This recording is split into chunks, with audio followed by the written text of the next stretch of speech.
Just do it live. Okay. Okay, I'm looking at Twitch now. We are live, and I'm going to start promoting you onto what am I doing here on Facebook as well. All over the place. Yeah. So while you're doing your presentation, I will be promoting you to Facebook. So just drawing more people in. Very cool. So while you're working, I'm also promoting as well. So yes, a few people coming in. They'll be coming here in any time. A lot of people start jumping in like late, like 30 minutes to an hour into your presentation, and you get a bunch of people jumping in. Right. So I don't think they're like the 10 o'clock on Saturday morning deal or something like Right. that. Right. 10 o'clock is not late for me, but for everybody else, Yeah. they're like sleeping in. Yeah. Depends how their Friday night is. That's exactly right.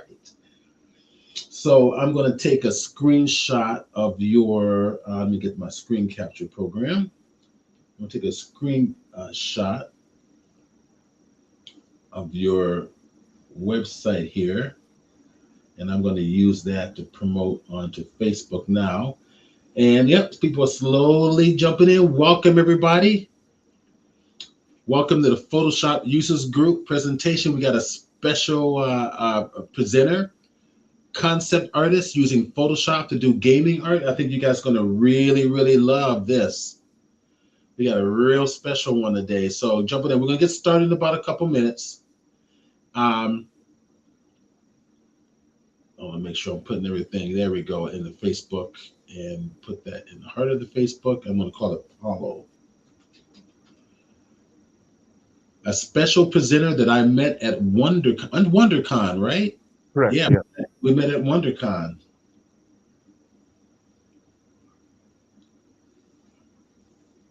All right, so let me go to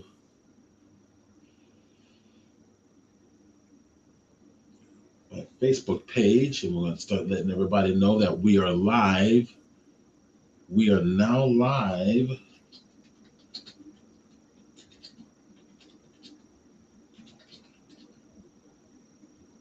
for the Photoshop Users Group meeting.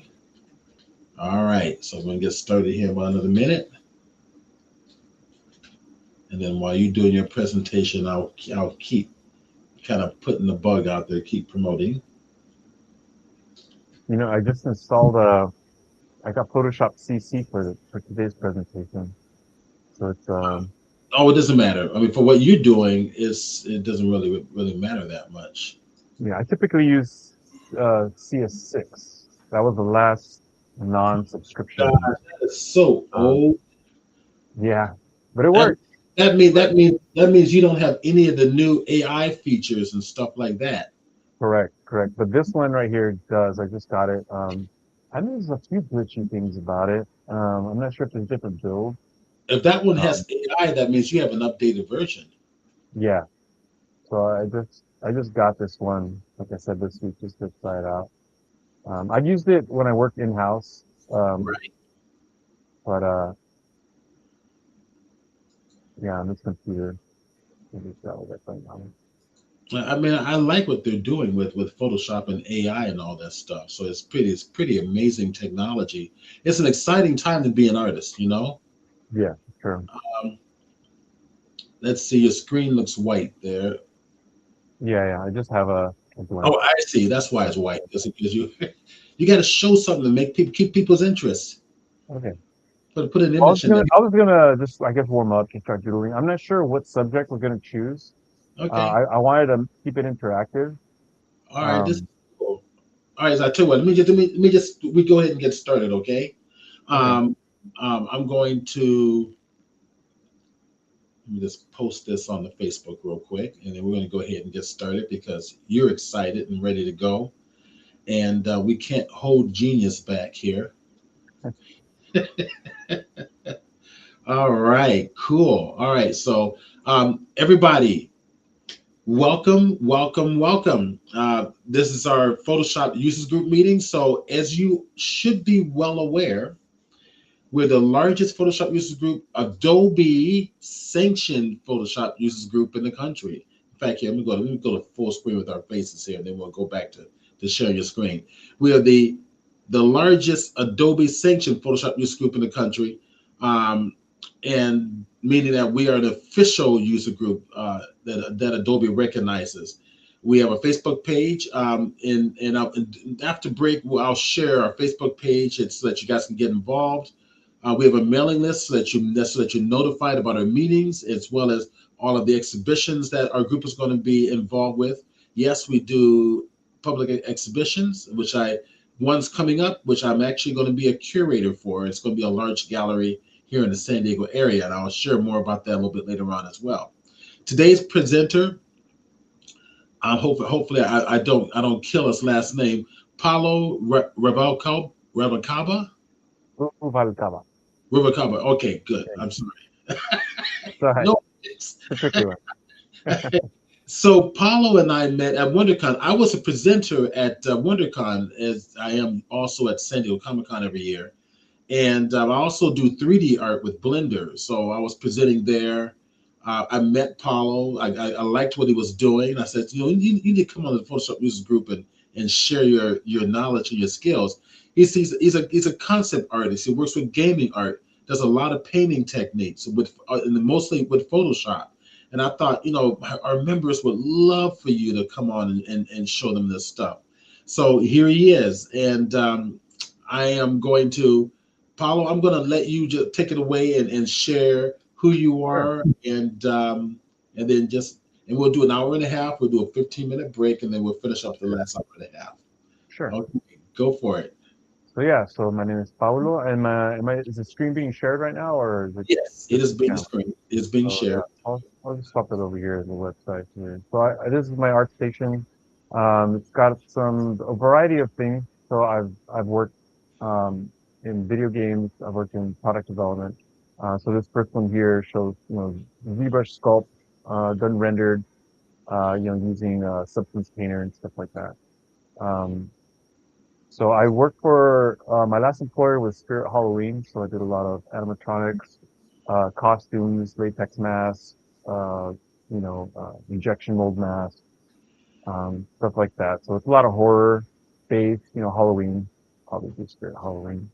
Um, and my background has been pretty broad. My education goes back to when I was a teenager, going to City College, life drawing, doing art, and then when I was 18, I went to Italy to study at the Florence Academy of Art, traditional drawing and painting.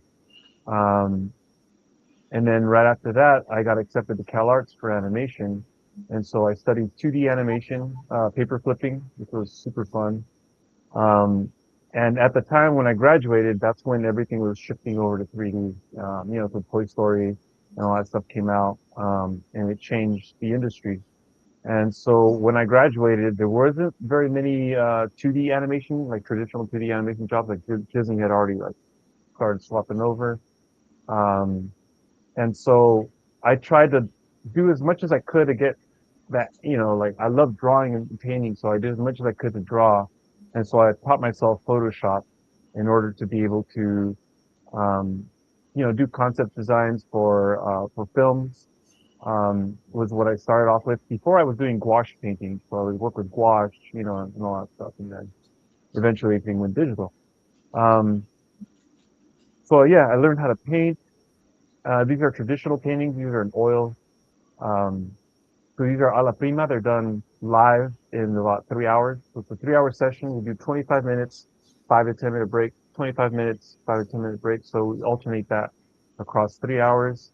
These are done on the spot. These are really fun, super exciting, very gratifying. When you can pull it off because it does require a lot of concentration to be able. It's a lot of measuring, so it's a lot of like mental, not gymnastics, but it feels like juggling. You're just mentally juggling stuff and measuring a lot and but going for accuracy and all that. Um, so this has helped me in my digital painting because once I learned how to paint with speed traditionally, I let that carry over onto my digital work. And of course, digital can be a lot faster. So this is some digital Photoshop examples. some background art I did for a video game some time ago. This is for a Smurfs game. Um, so yeah, you just kind of see the rendering styles. I mean, in terms of styles, I can adapt to whatever the projects are. So I've worked with a lot of licensors. Um, this is another thing done in Photoshop for a sniper game, a mobile sniper game. This is like storyboard, cinematic style work. So yeah, so styles can adapt, but the foundations are the same. Um, and yeah, so what I'll be going through with you guys today is essentially like a process that I go through. It's going to be a bit abbreviated since we got 3 hours. With 3 hours, there's so much you can do, but I mean, there's a lot you can do. But in terms of style, obviously we're not going to go to like 3D to like photo bash to all that stuff. So we're just going to try to keep it in Photoshop as much as we can, and well, we are going to keep it all in Photoshop and yeah, just show you the process of what it's like to go from thumbnails, to blocking out the forms and bringing in references, to pull specific details in there, or to influence the entire form depending on what we do. So I'm going to keep it open. So I'm not sure how many are in the chat now, but I wanted to keep that open in terms of like what you guys are interested in seeing in terms of process. And I can show you some examples in Photoshop over here. So this is like, thumbnail explorations here on the left, and then something that's a bit more fleshed out on the right. Um, this is done for like for spaceship design. Similar thing, you just start off with quick little doodles, which is what I'm gonna do, and then pick one and then start fleshing it out. Um, this is a Pegasus. It's a graph between like a parrot, guacamayo bird from the Amazon with a Mustang horse. Um, there's like just like a lizard creature that's based off of a tiger skeleton. So it's like a tiger anatomy with like a reptilian, um, reptilian skin. And so essentially, with design, I try to pick one feature that's going to stand out. So there's obviously the serpent, is the thing that is going to be memorable. Um, and so yeah, I just want to jump right into it since we don't have too much time unless there's any questions. Yep. Actually, I got you live and going. Okay, cool. So yeah, so is there any interests that are out there in terms of character, even environments, prop, creatures? What's good to you? Let's just pick a direction and we can go for it.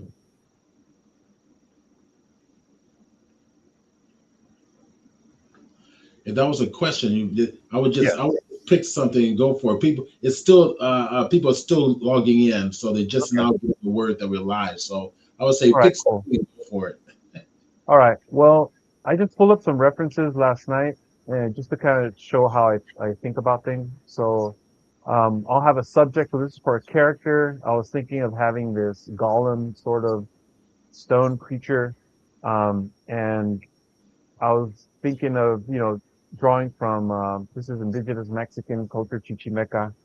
Um, so just looking at, the costuming, the attire, the materials, stuff that's made out of animals, wood, um, feathers, bonework, some weapons, just thinking of weapons and props, stuff that's made out of stone, leather, wood, obsidian.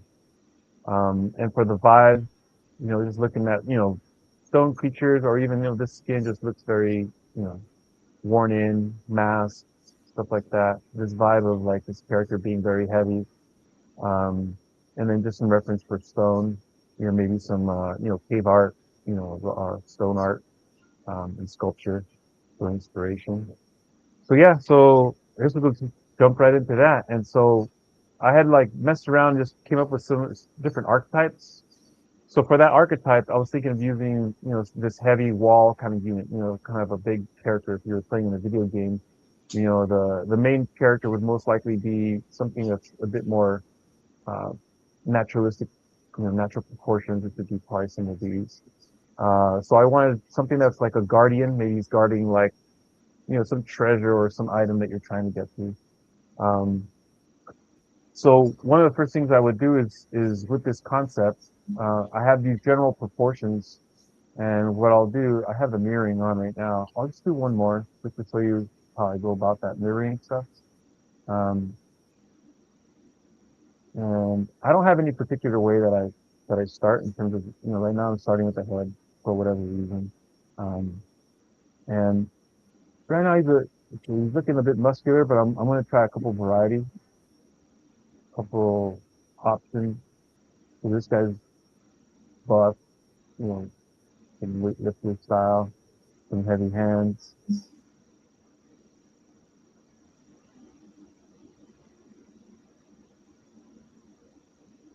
Okay,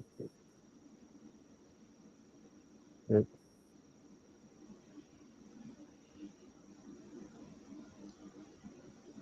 Oh, very cool. So just think, just something of a And character that looks like they have a high HP, like it's going to take several hits to knock this guy down. And there's different ways of doing that, just exaggerating certain limbs. The head's small, so it gives it this very superhero and kind of noticing proportions. I'm noticing using the mirroring technique. You might want to explain to people who might not know how to set that up in Photoshop. So in Photoshop, if you pick your brush right here on the upper corner, you get symmetry off. If you turn it on, where is the symmetry? Vertical. So this is it. You can move it around. You can move it around to where you want. You hit OK, the check mark to confirm. And I just turned it off. So you can go here and hide symmetry. That way you don't have to look at it. So I just created like an X just to show me where the center line is. And then I go from there. So I'll do another one. Um, and so this time I'm going to try, that guy was buff. So I'm going to make this guy a bit more heavy set, like double chin. I still want him to look strong. Um, so maybe the pecs might still be able to show, but we're going to give him bigger belly. Let's see.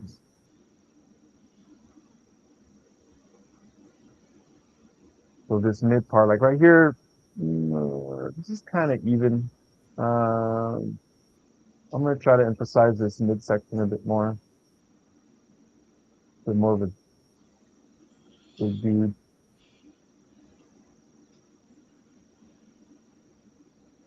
No,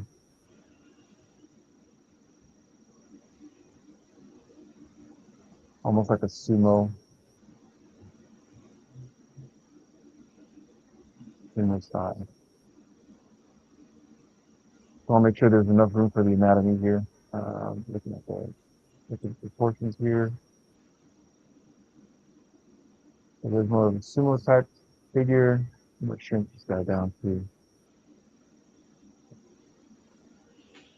So I love one thing I like about Photoshop a lot, and I discovered this by accident, was the shortcut keys. One of my first jobs was doing environment art, for video games. And man, I don't know what happened, but like my hand hit something on the keyboard and like locked the layers, and I couldn't draw on it anymore. And I was like, what's going on? Photoshop's broken. I had no idea what I had done. And then when I learned that, it was a shortcut key that I hit, I was like, oh, what's that? And then yeah, I discovered that, Photoshop, and not just Photoshop, but like just about every program you use has shortcut keys. So what I just did right now is I duplicated, and now I'm flipping the, oops, where'd it go? Cannot send it to me, maybe? I'm trying to flip this. Is it flipping? Flip, flip. Oh, look at that. I had symmetry on accidentally, so what's happening is I accidentally created a duplicate of it here. So yeah, so I basically have a shortcut key, for flipping, and you can find that under, I believe is it image or edit? Edit, add just, yeah, I don't even know where stuff is anymore because I just have shortcut keys, but I believe it's under, yeah, flip horizontal. You can see right here, I put the shortcut key F9, flip vertical is F10, rotate, clockwise and counterclockwise, F2 and F3. And so instead of having to go up here and select that all the time, I just have shortcut keys, so I can rotate, I can flip horizontal, I can flip vertical, and it just allows me to work very quickly. So I just created a thicker outline since I shrunk it down, and I'm just placing it over here just to mount that up and drop it in. So I'll do one more variation here. Uh, mm, so I also have shortcut keys to delete things. So let's say,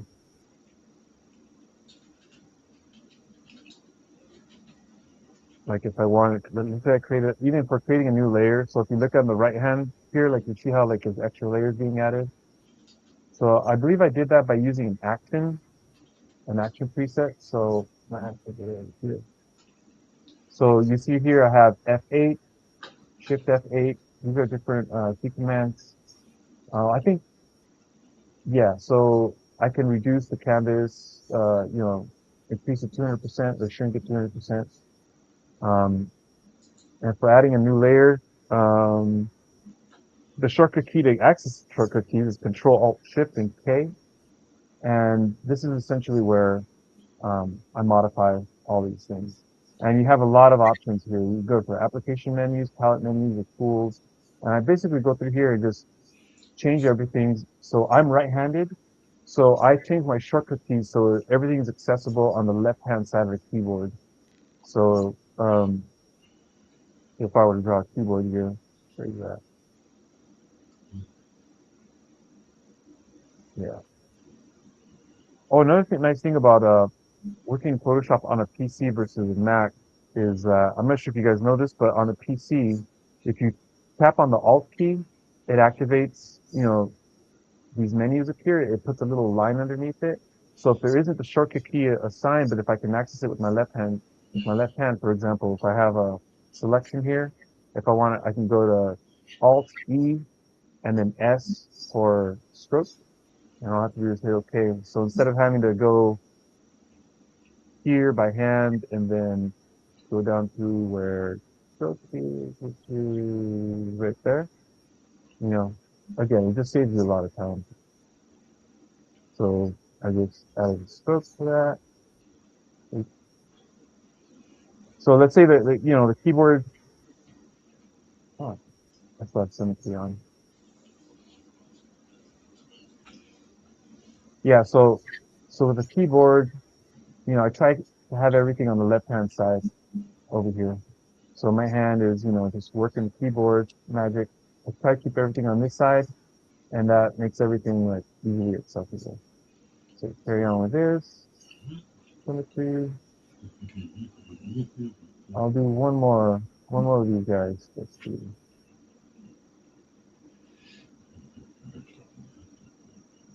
So we had a buff guy, a chubbier dude, and what should we do next? And what time is it? Looks like it's 10. There we go. Let's do something that's more square. I want to go smaller here.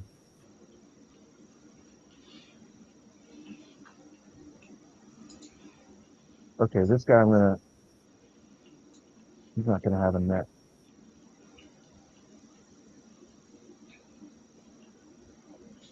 He's gonna be hunched over. I like the idea of these like big heavy arms, so that's something that's being consistent that I'm noticing behind these guys. And this guy's, okay, I'm gonna make this guy so heavy that, I've always been attracted by those proportions too, like the big heavy legs, the big heavy arms. yeah. So this guy's so heavy that he can't even stand up straight. He's got to bend his knees to absorb the weight here. So that's what I'm doing with his leg. So this guy has more of a square, you know, shape language to him. So let's see. All right. So out of these three, I'll just go ahead and pick one. And since you said you like these kinds of proportions, we'll play around with that. It's a little bit more exaggerated, which is fun.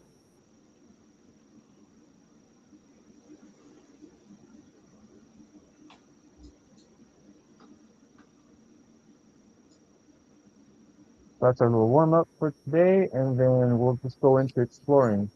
They said you like this one, so I'm gonna grab this guy, gonna duplicate it. I'm gonna close these guys up. I'm gonna take off the symmetry now, and now I'm gonna start exploring. Uh, that off. I'm just gonna start playing around with this. So what I like to do is just play around with some thumbnails. These are gonna be like just super quick and just trying to think of a little bit of the attitude. It's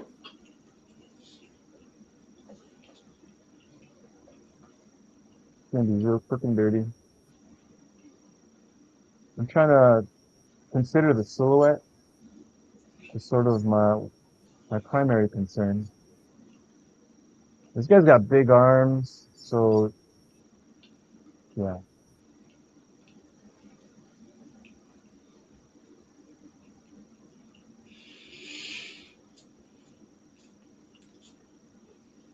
So I'm there.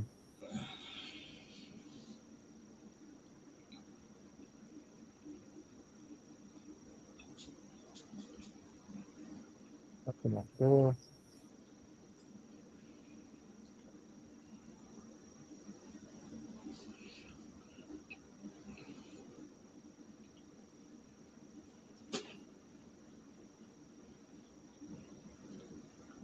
And then I'll feel like I'm drawing too big. I'm gonna shrink these down.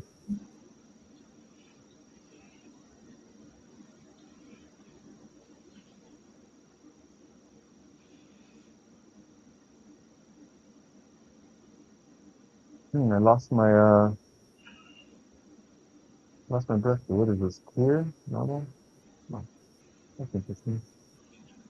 I never seen that before. It said clear. I'm not sure if that I don't have that on Photoshop Skills 6, I don't think. Um the next one, let's see, I'll do something where he's more maybe he's squatting and maybe he's trying to do something with his hands. He's trying to concentrate, kind of like threading a needle kind of thing. Oh, Yeah, I'm just thinking about posing right now.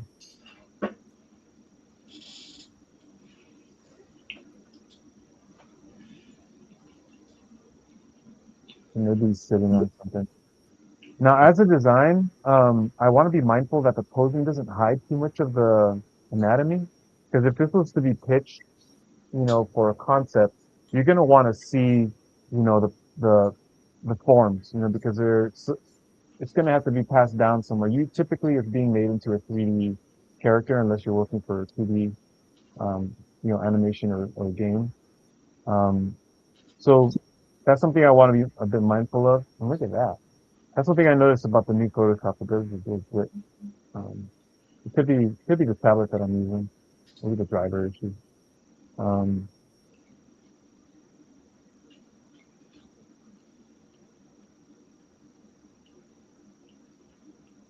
so yeah, what draws you to these character types, Steve? Like what is something about them? Maybe I can play around with that concept.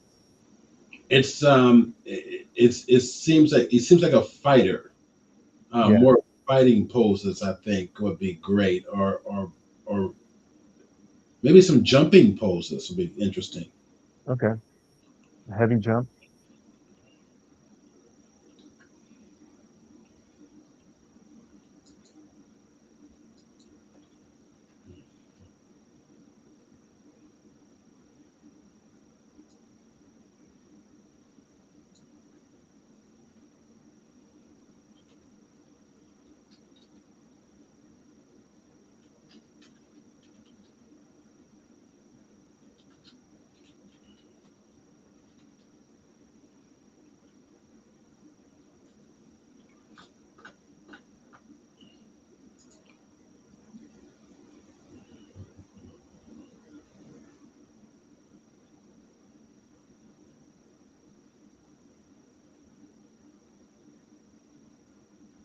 That's great.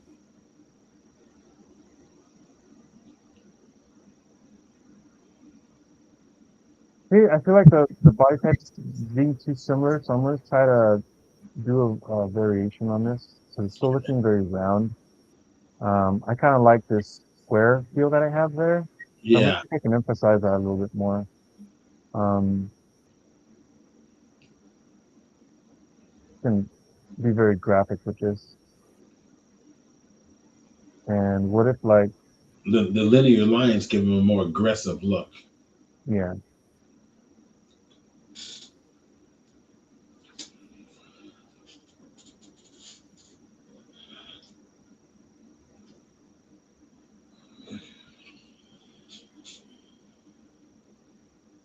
thinking what if he's got like one arm that's bigger than the other, making it a bit more asymmetrical.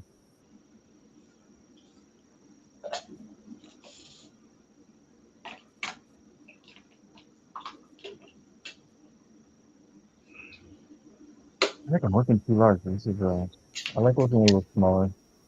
I don't mind things being looking pixelated at first. I just things really.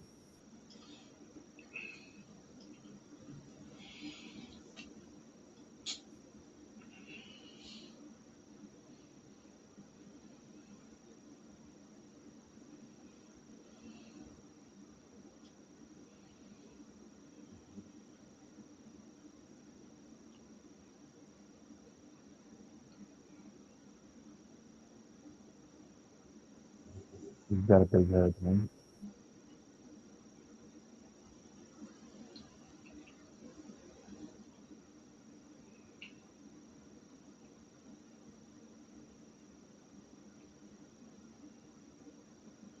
A little wonky, but Quasimodo. That's See if I can play around with that.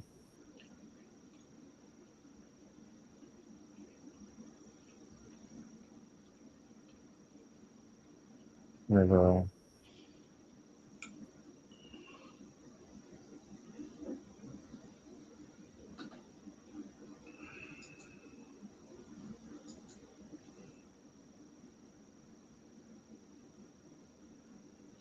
lunging, kind of smash passes.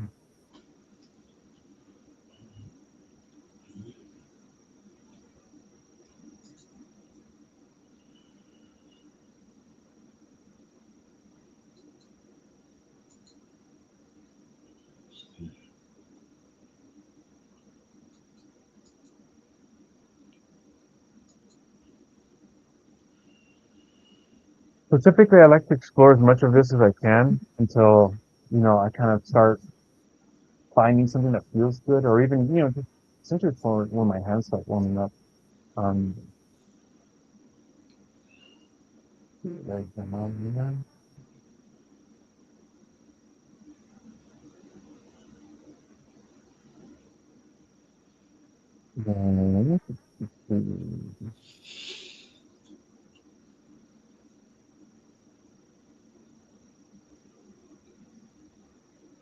maybe like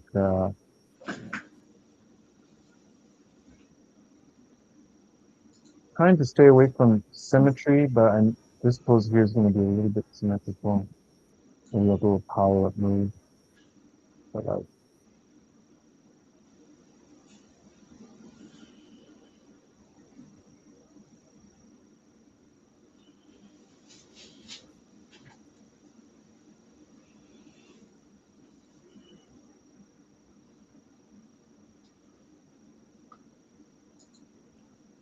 I don't like the proportions of these.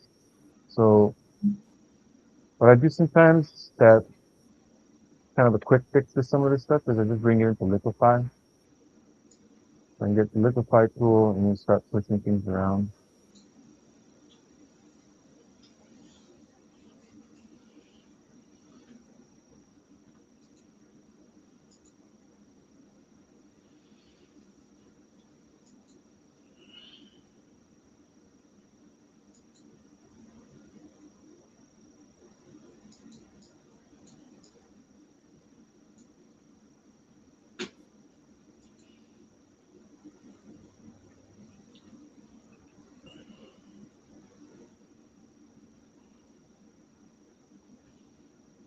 here before and after.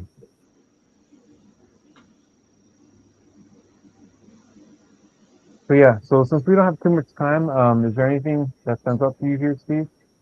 I can label these here. There's All like right. one. So you want us to pick one? If anybody Yeah. think anybody on Twitch, you want to share one that you want them to actually start to flesh out and complete. And what I'm gonna do too is like I don't this clothes looks really whack, but I kind of like these proportions, so I can also mix things up a little bit. All right. So you like for you like the bottom ones a little better. Me? Well, Oh, I have no preference as of yet. all I right. like what I'm saying is like this proportion I feel is more dynamic than this one. This one's even. It's like Yeah. even. Like that's really boring. This one has a little tiny head, which gives like a focal point since everything else is a lot larger. Um, so if I do create a larger head, I'm going to want to make some decisions about the rest. If I were to, Okay. you know, like I would either make, you know, the head is typically the focal point on things. So Right. I would probably do something that play around with the proportions a bit, kind of Stay Puft Marshmallow Man, you know, some heavier set proportions. Actually, I like that better. Yeah. Well, because they're a bit more dynamic. It's like large, medium, small. Because when things get even, it they get boring. You know. Um, I heard it explained to me that I learned this in CalArts. I forgot where they got it from, but if you imagine, our eyes are we have binocular vision, so we have eyes in front of our head. Just like an owl has, or a tiger. We have these, or hawks. We have binocular vision, so it's used to be able to track prey. Versus, you look at prey, they have like eyes on the side of their head. All right. Um, Like, and their vision reacts a little bit different than ours. So by that fact, what we're looking for is essentially variety, right? Like if you imagine you're going down a freeway and for like 100 miles, right? There's like white picket fence, perfectly spaced. Each one's perfect. But let's say,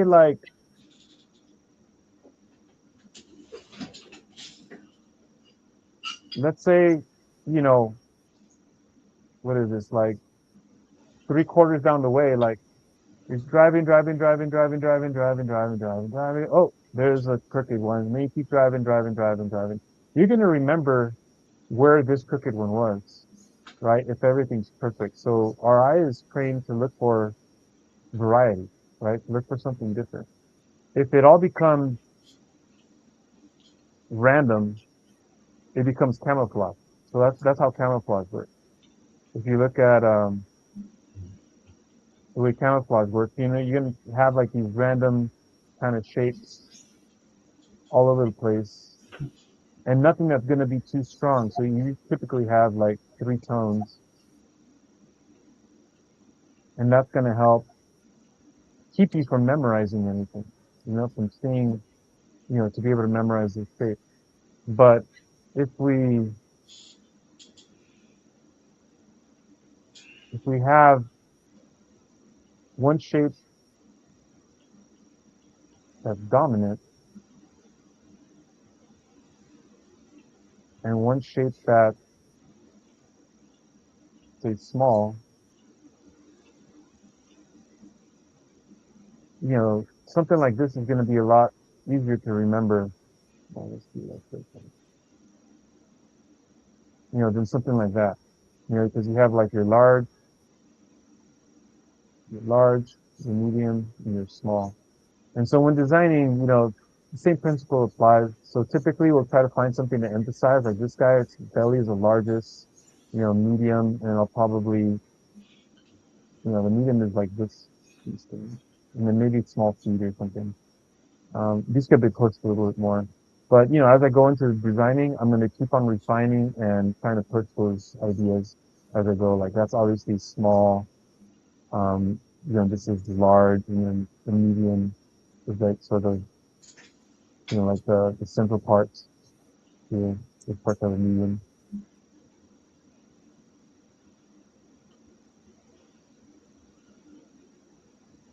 So let's see, kind of like, I don't know, what are you drawn to, Steve? Which pose?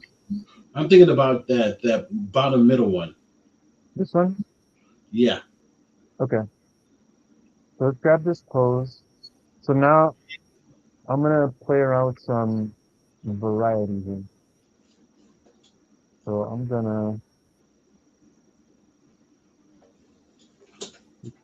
this guy.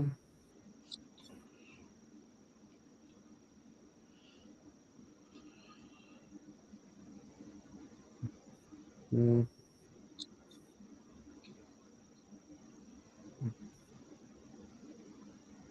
okay. Yep, that's the man. Got these two.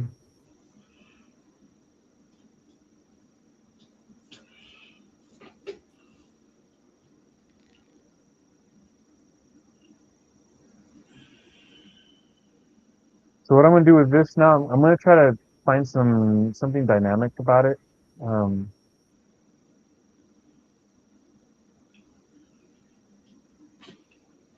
So you just place them all onto their own layers. yeah, yeah, kind of. I smash things down, but yeah, it's just whatever I want to move around, I put it in the same layer. So I'll duplicate. Do you use smart objects? Sometimes, yeah, it depends on the project, but not for this because I don't need to preserve a lot of stuff. I just keep it like it's like a loose sketch, so I don't mind destroying things. Plus, But yeah, if I'm trying to preserve things, yeah, for sure. that would make sense because you're adding new drawings to the image anyway. So Hmm. Yeah. So I'm going to reduce the opacity. So what I did here is I hit the letter N to switch to the Marquee tool. And then when I hit the keyboard, I can hit 9 or 0, it's full, 2 for 20%, 5 is for 50%, 7 is for 70%. So I'm knocking this down to about 15. So if I hit 1.5 really quickly, it'll change the opacity of the layer, which you can see right about, oops, it's over there. I'm on a, okay, wait, it's up there somewhere. Like, watch, I'm going to change the marquee. So hitting the number keys will change the opacity. Now, if I have the brush tool, if you look up here at the opacity, up there, while the brush tool is active, I can hit the numbers and it changes the opacity of the brush tool, not the layer. So that's another, you know, technique you can use if you're trying to mess around with opacity. So I just did that with layer, got a new layer up, and then I'm going to play around with the proportions a little bit. Knock that down a little bit more. So with this guy, yeah.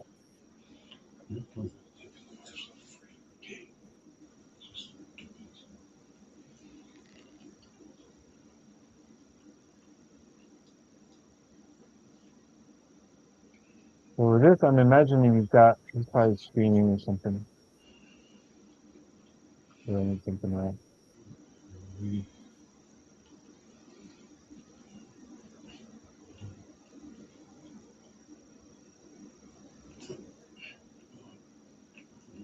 Imagine this dude's got a belly.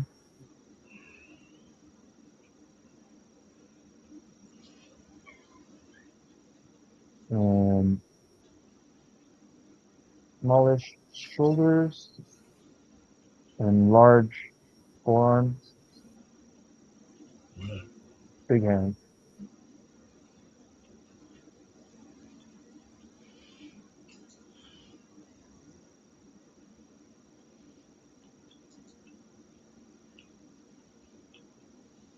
Foreshortening this a bit.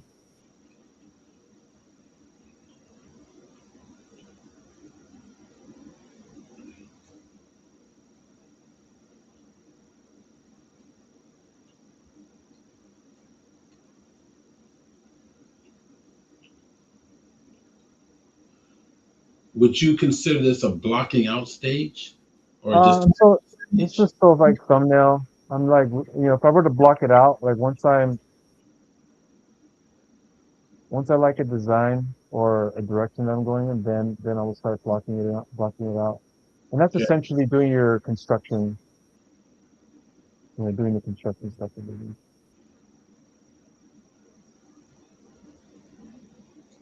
And if I go back to my reference board, this is PureRef. Some of you are familiar with that.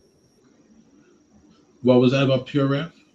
Are you Yeah. familiar with PureRef, the app? Yes. And we might want to explain that to your guests. Yeah, so PureRef is this app that you can like overlay. You can have it be persistently on top, or you can just drag images in. You can copy and paste them. You can organize them. Um, so it's just really nice to be able to have something like this to And I'll grab the link for PureRef to put in the chat box. yeah, it's a free app. I think they ask for a donation or something, but I think if you hit like Right. zero, like Just put in 0 in there, and then you can download the app. yeah, yeah. All right. So I'll So link. yeah, so there's like a transparent mode here where you can still be working on your subject here while having reference up there. Um,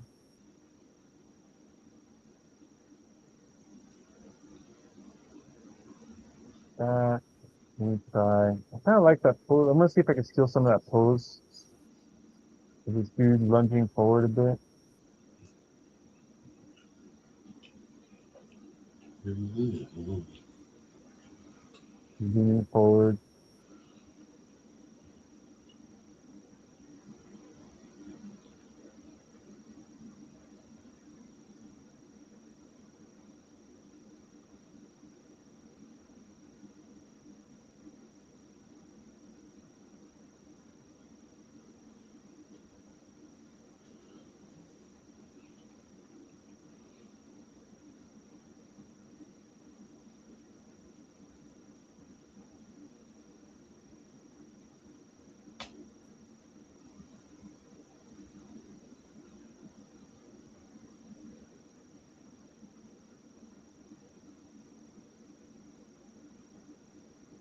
Even notice it.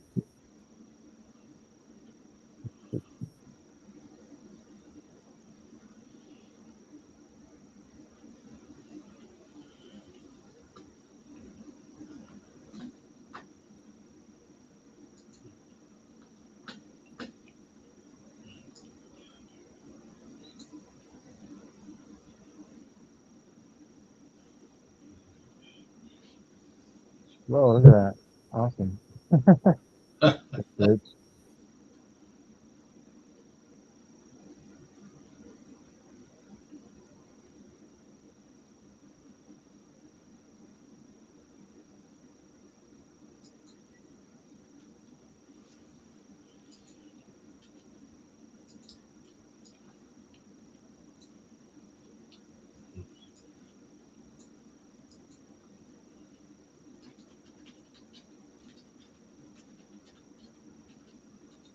Kind of like that pose.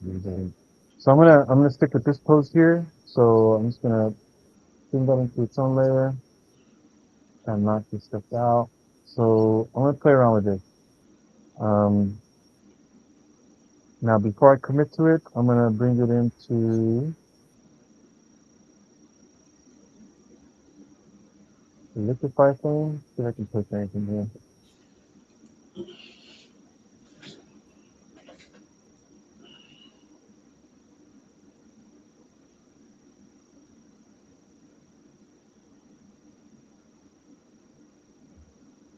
Gotta love that liquify tool.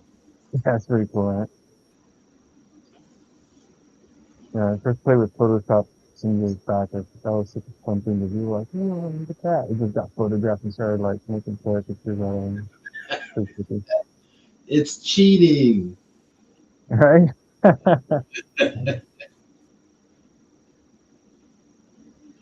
When I'm doing like digital portraits, painting portraits from scratch, liquify tool is great Yeah.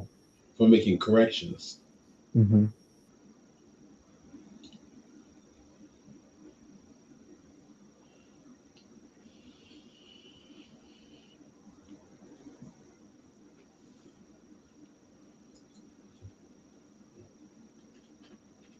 back vision. And I'm going to emphasize the left shoulder on, or its right shoulder on this one.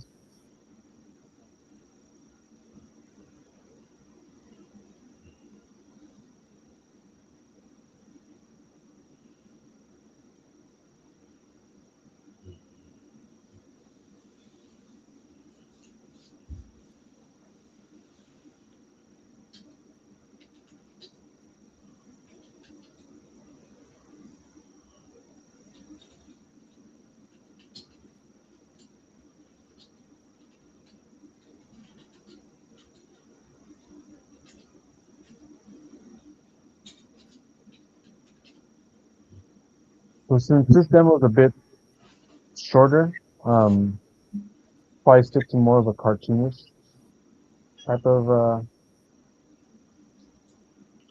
style, to keep the rendering simple. Okay. So I like where that's going. So you're just refining the shape a little better. yeah, the silhouette and just just trying to think how can I draw some emphasis. Like I kind of like this simple shape that it's making. Like a straight here and a curve there. Um, Now these proportions I'm not too happy with. Like I feel like it's still a little even. Like this is even. The head's even, hands even. Like these are even. So I need something to be its focus. I want something to stand out. So I'm not sure if maybe if I make the body a little bigger, that'll help. But there's different ways of going about it. It's just about exploring and just trying things out. Um, we're even thinking about how this guy is made. If he's made out of stone, does he have like floating parts?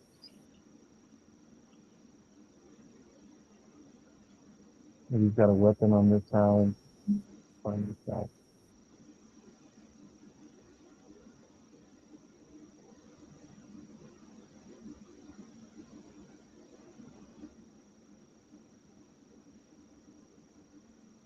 Maybe he's got a club or something. Big man side.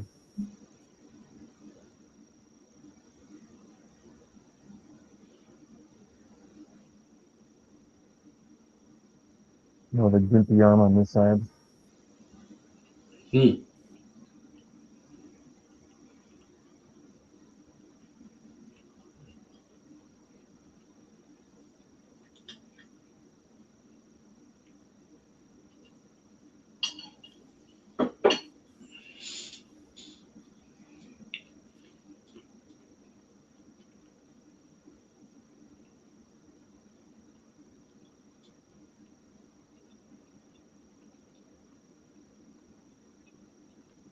Wow. It's like a caveman. Yeah, totally. Save mine. Um,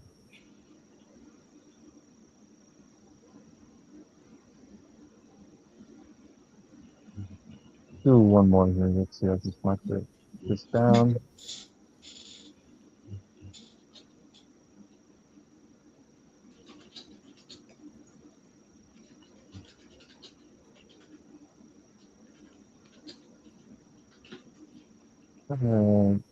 Consider what this guy's got here.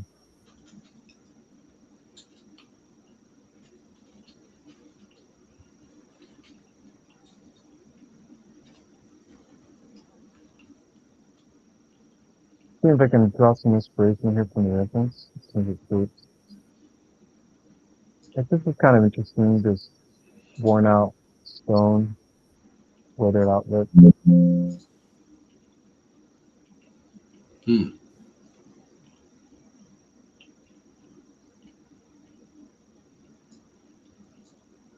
So I'll just have this on the corner here for inspiration.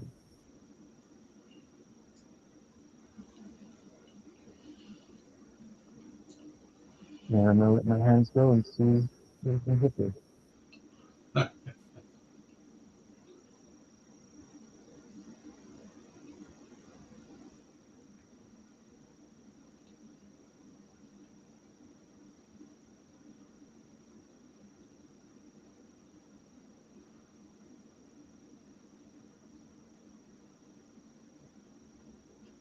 It's going to be different.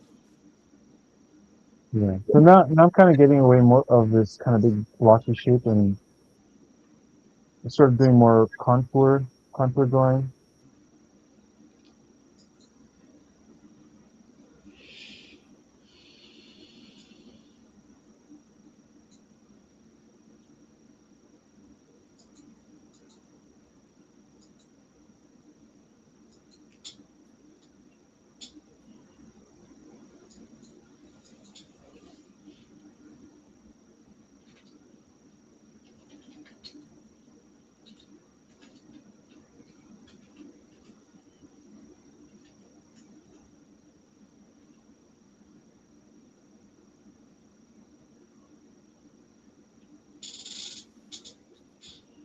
So now I'm considering the anatomy a little bit more, as I'm drawing.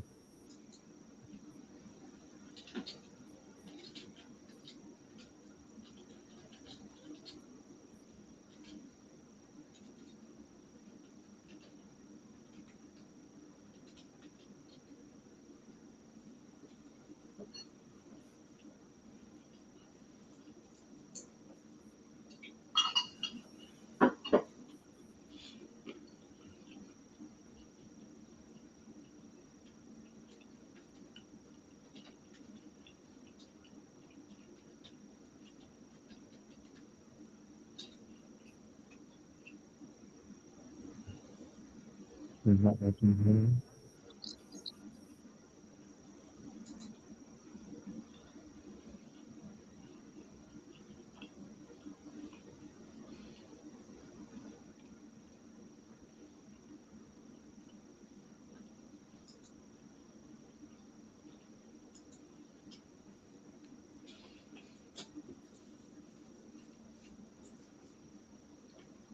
It's kind of missing.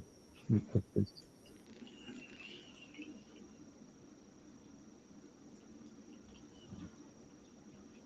Oh, kind of. So what I see right here is this just turned into a horn for me, so I kind of like that.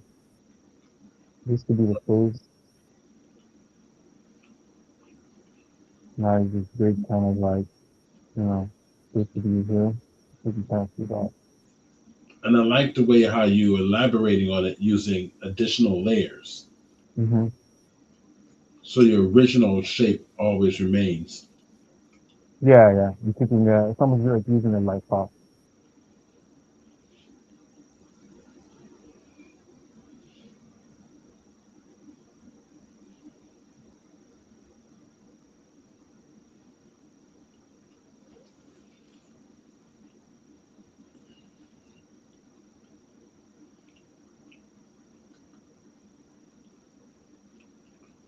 So we'll give this portion about 15 more minutes and then we'll take a break Okay, cool.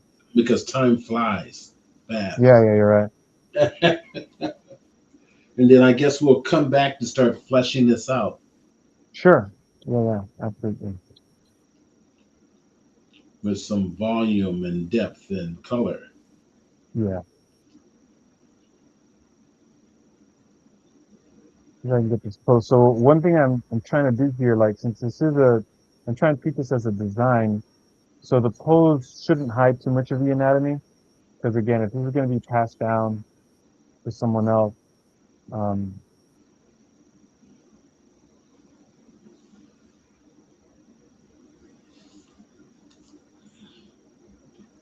we're going to want to not hide the information. Maybe this is too small.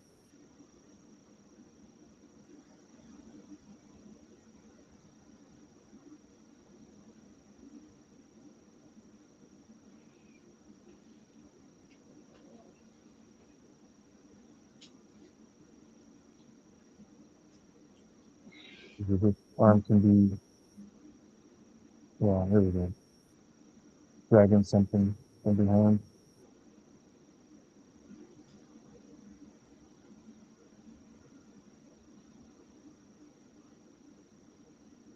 This is turned out.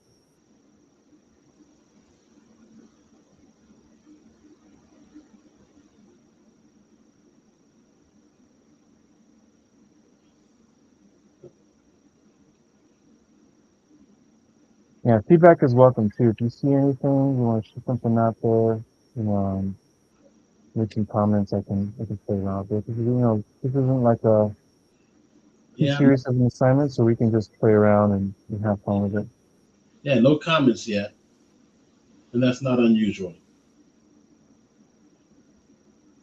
Oftentimes you get people just watching. Right.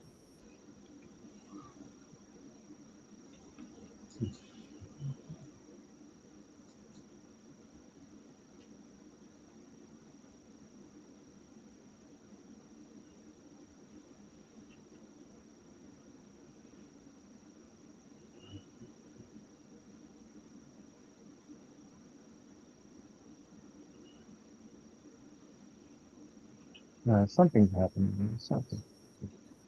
Yeah, it's that's coming. It's coming along.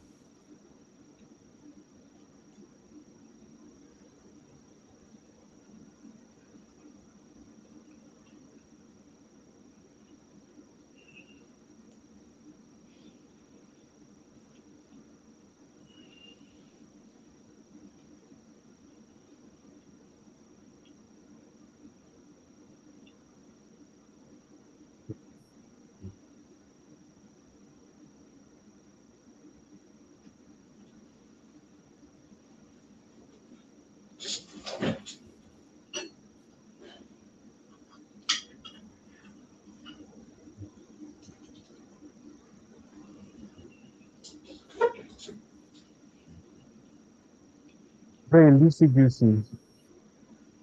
Um, I'm gonna try filling this in with some value just to kind of get the silhouette. Hmm.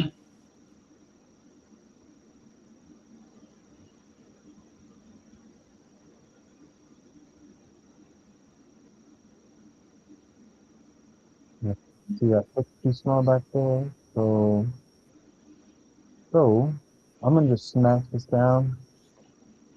It's just a sketch.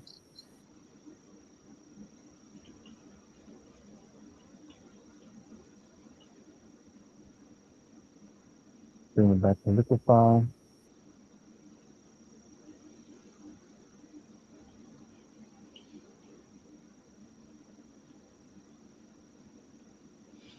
And you're working on a Cintiq, right? Correct. Those are nice. Yeah. I typically work with the tablet, like most of the time. Um, but this setup right here, I just have the Cintiq. Yeah, the Cintiq is nice because you can draw and paint right on the monitor, and there's Hmm. no guessing. You know where you're Yeah. applying technique. Oh yeah, and another note too about myself. So I'm a digital nomad, so I travel the world, and so um, this is a 16-inch Cintiq that I'm using, which is very portable. It's about the size of my laptop, Okay. um, and I have a 16-inch uh, Razer Blade 16 that I'm using as a laptop. There's something else that Walker makes, a 16 inch, and I'm trying to remember the name of the product. Oh, It- the Moving Pad Pro. You try that. That's really cool. yeah, I those like. are really cool. So wouldn't that be more practical than the Cintiq? Well, yes and no. It I wasn't able to have it pair up with the PC the way I liked it to. Like it just didn't have the same response as the Cintiq because it has. I don't know if it's got a different type of. I'm not sure how the driver works, but it just didn't feel quite as um, premium, and especially when I draw quick and sketchy like this, like a lot of things weren't catching up as quick as I would like. So the Um, Movic is really not the higher quality as the Cintiq. Correct. Because so the Moving Pad Pro is actually more like an iPad. So it's like a Wacom iPad. So it works as that. So if you're using Clip Studio Paint, it's really nice if you have Clip Studio Paint on there. I mean, I think if that's primarily what I would use, like then I would then I would stick with the Moving Pad Pro because it's portable, lightweight, it runs on batteries really great. And compared to the iPad, I also have an animation program. I use Rough Animator. It's like basically a 2D pencil test kind of animation. I mean, you can do some great work on it too. Um, but uh, but yeah, it was really nice. Like the amount of pressure sensitivity, it just felt very natural. Right. So yeah, Well, but if you wanted to pair it up for a PC, like, this works a lot better if you're just using it as a tablet. But yeah, for going mobile, yeah. Moving Pad Pro is pretty sweet. I like it a lot. But since I already have an iPad, I use Procreate on the iPad. And the Moving Pad Pro doesn't have yet Procreate because it's only for the Mac, for the iPad. So unfortunately, because of that, I ended up returning it and sticking with my iPad. But I didn't want to have two mobile devices while I'm traveling. I'm trying to keep things as light as I can. Okay. So, okay, so with this, I'm going to have him hold a weapon here. So we'll have his club.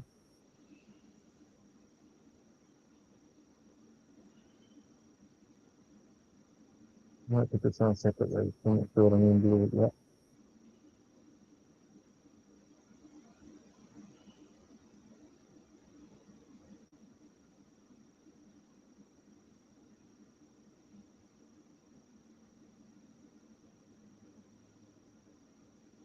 So I can,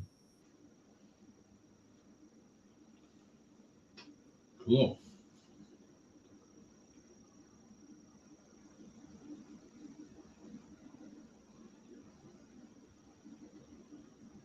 yeah, so let's turn into something. I think this the far shoulder needs a bit of work. You say we're taking a break. Have you seen that? Yep. So So the next phase is going to be blocking it in properly, like giving it some definite proportions, but it's still really loosey right now. So I'm going to tie that down, the block in, and then I'll start building on top of it and use a reference to give details and some storytelling. Um, This is awesome. All right. So you ready to take a break? sure. All right. And let me bring up my 15-minute. We'll take a 15-minute break. That gives me time to make some coffee. Right. And we'll come back and we'll finish up. So what I'll do is you're going to keep your screen sharing, but I'll just remove it manually. Okay. And I will share my screen. Let me do Mhm. this quick. I will share my screen, share the entire screen, and I will grab that one right there. That should be shared. Thank you. All right. So I'm going to bring up a 15-minute timer. Okay. So what time? Oh my gosh. So 11, so that's 1 hour. Wow, we're already a third of the way through. Is that what's Yeah, going on? yeah. I told you time. I told you this was going to go fast. Yeah, it does. And no, let the commercial stop. Thank you. All right, 15 minutes. Okay. I will mute my mic temporarily, and we'll come back, and we will finish up with the with block detailing Okay. Thank you. on the character. All right.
Okay.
right. We are. This thing's annoying. Annoying. All right, so I'm going to stop sharing my screen, and I'm going to add your screen back to the stage, which we're now back. Paulo, so wonderful. So now we get to do the exciting stuff.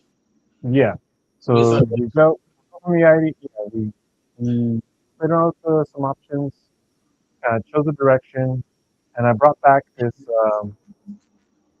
this line up here just to kind of get a sense of scale, like how big do I want this guy to be?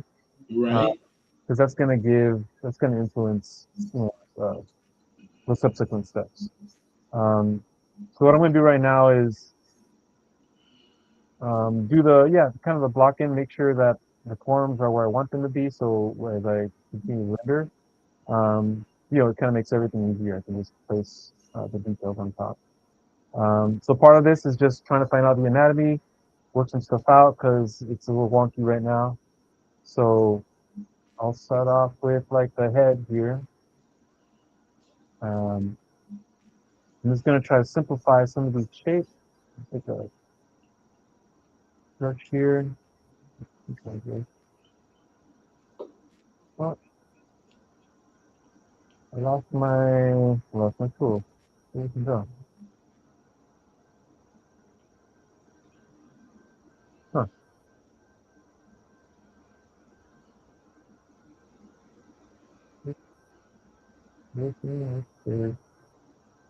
Oh, that's interesting. Yeah, here. When they're done. What happened for you, Captain? Okay, got my tools out. I don't know what that was about.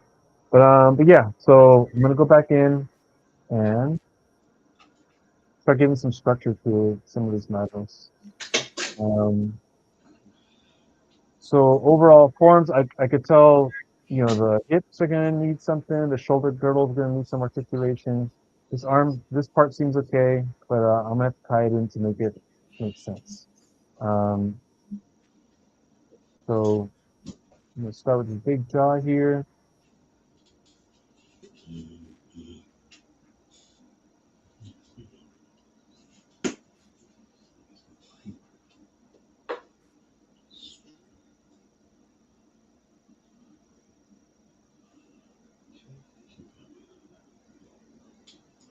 Some form coming this way. Maybe the trapezius.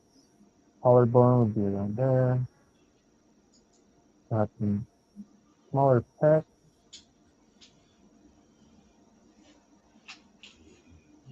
Nice big chest.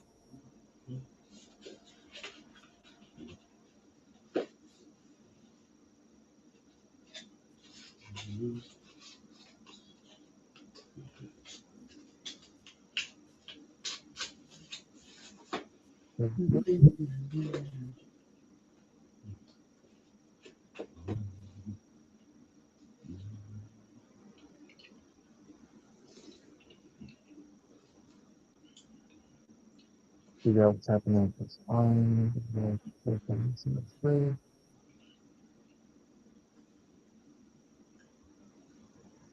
I like to flip things around a little bit to freshen up the eye.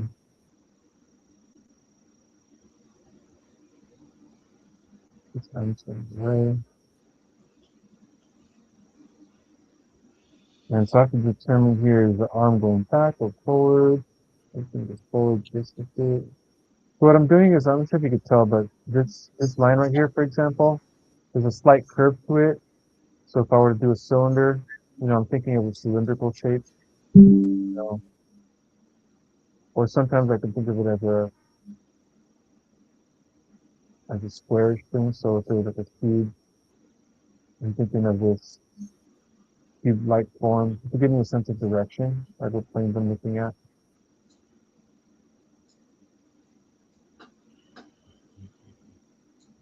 And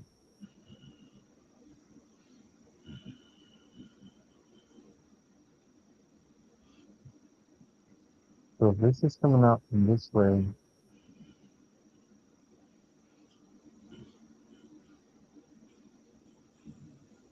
Anything, anything like this part.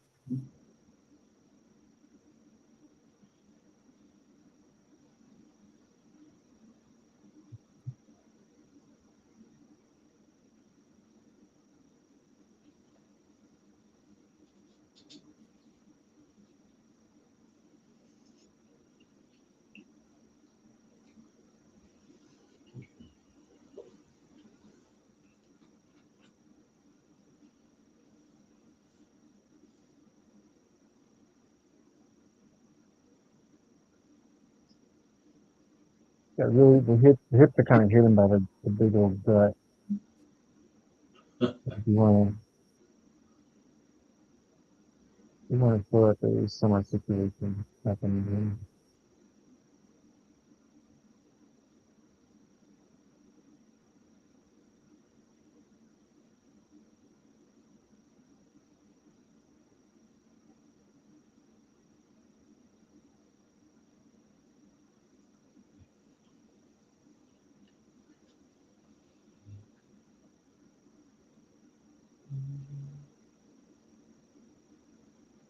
Back.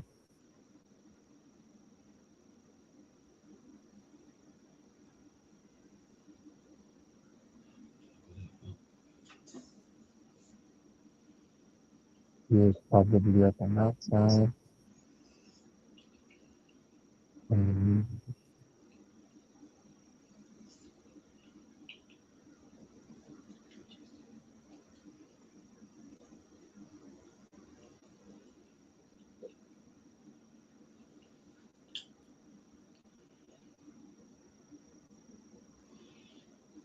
It's coming along. yeah, really.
That's good enough. You gotta keep moving, keep moving. So for this, it would help if I have some reference. So I'm looking at my own hand right now. You probably, I'm not sure if you can see that through the camera, but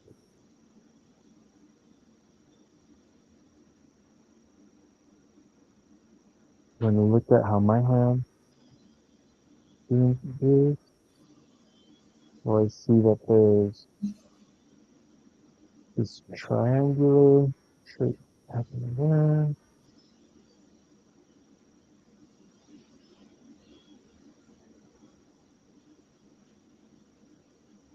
Doesn't look like much, but the shorthand to let me know that the knuckles are up here. This is the thumb down there, and then the part that's going that way. And that way I can drop this thing. Yeah.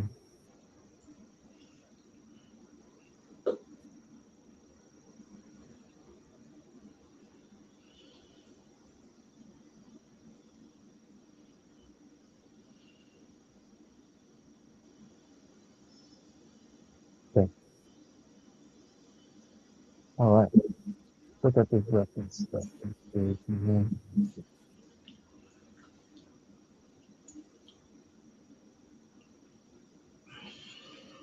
I want this to feel a little heavier. It's not quite as heavy as it'd like.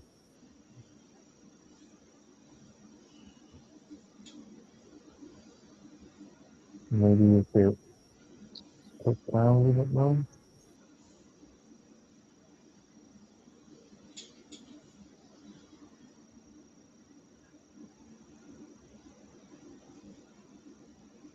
That's everybody.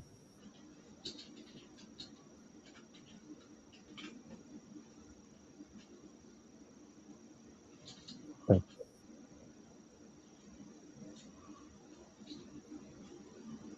yeah, I mean, maybe that's yeah.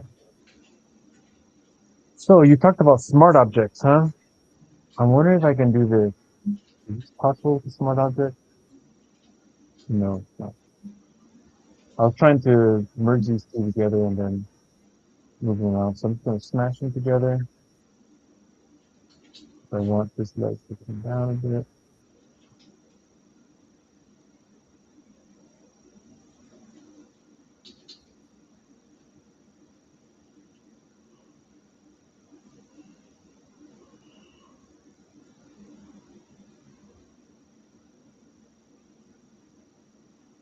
All right, that's enough.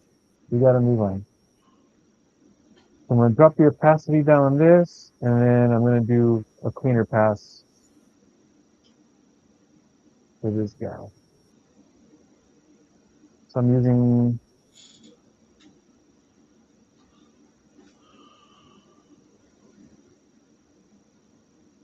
about the face here. What do I want for this guy?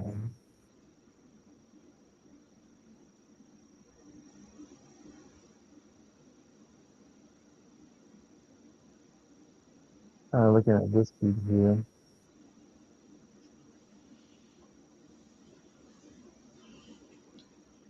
some of the features.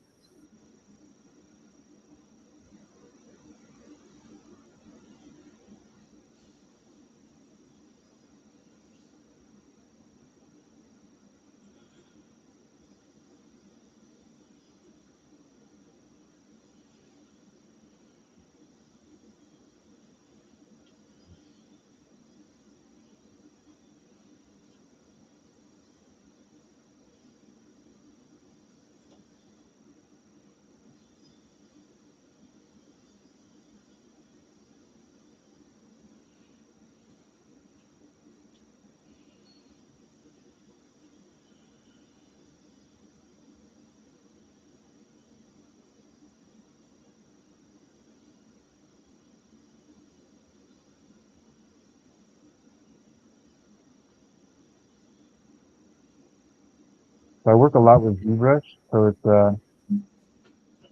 one thing about working at a keyboard like this. It's like ZBrush, you have like the symmetry tool working all the time. So what I would do actually is I'd probably go in with this concept here and just sketch something out in ZBrush and then bring it into Photoshop. That's also a nice way of working. So it's, working between different software. Since I also sculpt, it's a nice way of looking at the form in 3D.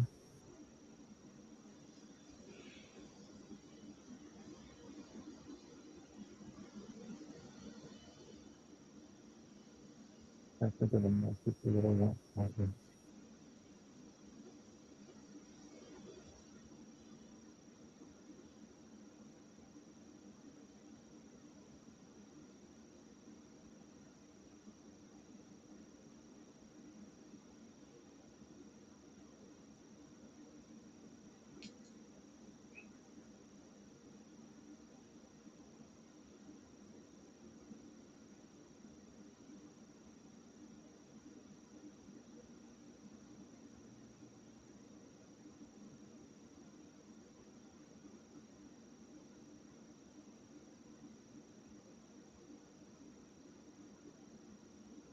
Yeah, if you have any questions, you guys, because I get into my head just thinking about stuff, so I can chat while I talk. Just chat while you're working. No questions yet.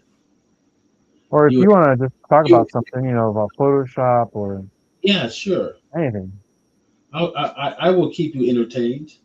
Yeah, yeah. So, I'm noticing that you're drawing based on your memory. So you've Yeah, done yeah. a concept drawings with the memory base of how you're going to form the head and the structures in the head and so forth. Right, right. But you're also using reference too, right? So So Right. how much of those references are you using right now? I So see the a little. references, yeah. So I'm looking at, it's very loose. So typically the way I would like to do this a bit more properly is like I would actually do studies of the reference. So Yeah. like this guy, for example, I'd probably, do a study of this face right here, and then, just to kind of see what I can pull from it, right, in terms of shapes. Say, Right. okay, like what's happening here? What's going on with these proportions? And so I spend a little bit more time to figure this out and see what I like about it. The crazy hair. Mm-hmm. Um, so I pick the main references that I'm drawn to, and then use that as inspiration to really Okay. go in there. But since this is very abbreviated, I am relying more on muscle memory, Okay. and so things will tend to look a little bit more generic when you do that versus working with something that's a bit more specific. Um, but I am trying to use these references on the side just, for shape, for angle, for something. Um, but I am letting it kind of be more in the background. And so after, let's say I do some studies, what I end up doing is like, I like to like not look at any reference and just see what my hand chooses to do after spending, a half hour or something or 45 minutes studying something. Right. Right. So then I will have more of a intuitive approach, to my take on things.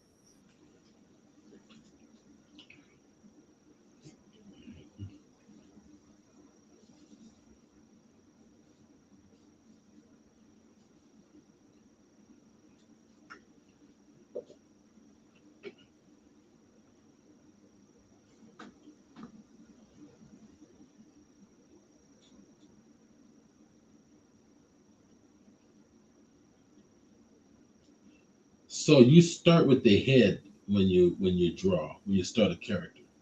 Yeah, not typically. I mean, it depends. I'm doing this now because yes, the head does influence the rest. Um,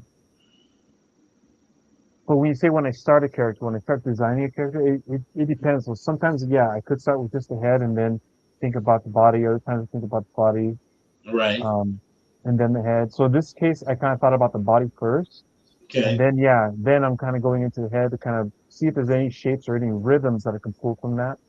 Okay. And of course, I'm gonna have my own tendencies of things that I like. And so that's going to naturally influence my decisions, Right. um, which is kind of what's happening right now. It's just like whatever I have that's more muscle memory based.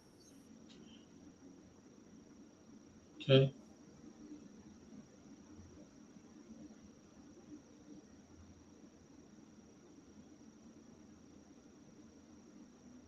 And so I'm thinking some of these parts are going to be more fleshy. Some of these other areas are going to be a bit more um, stone-like, Right.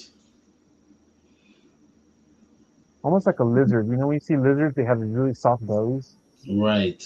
And then they could have literally armor on their back. It's like if a lion wants to kill an alligator, they got to get it on his back so he can get the soft belly. Oh, what was that? When a lion attacks an alligator or a Oh, crocodile, really? Yeah, yeah. they'll turn it on his back so they can Oh, attack the soft belly. yeah, yeah, exactly. Exactly.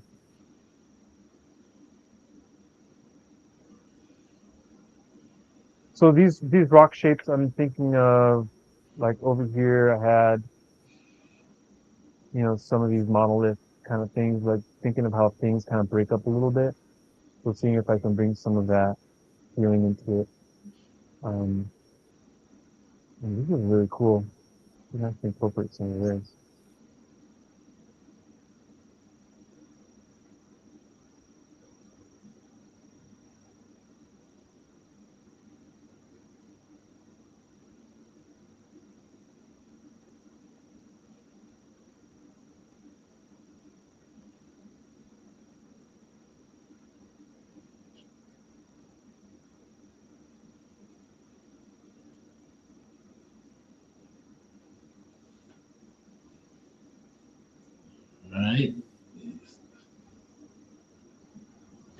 So now you're basically sketching out the rocky areas. Yeah, I'm just trying to break up the silhouette a little bit and trying not to lose the form underneath. So I'm Okay. building on top of the form, just being creative with it, playing around. Right. So you're building up the detail on an additional layer above it all. Yeah, correct. So there's just one layer. So I end up smashing the the silhouette and the really loose kind of blocking to give me Right. um, a sense of what direction things are going. And it's just very small notes. Like I said, just this little curve lets me know that it's coming forward versus if I did this, it'd be going back. You see, actually, maybe Because I know my guests here are wondering about your workflow in terms of layers too. yeah. I'm keeping it very minimal right now. This is the previous thing. So I'm going to select that off. Right here.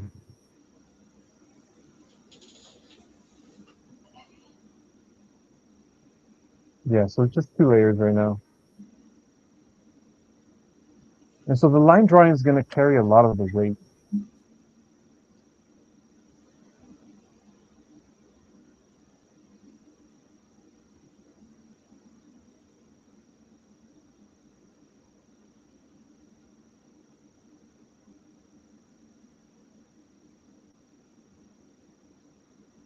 So for this hand, that's let's see what hand is this? Left.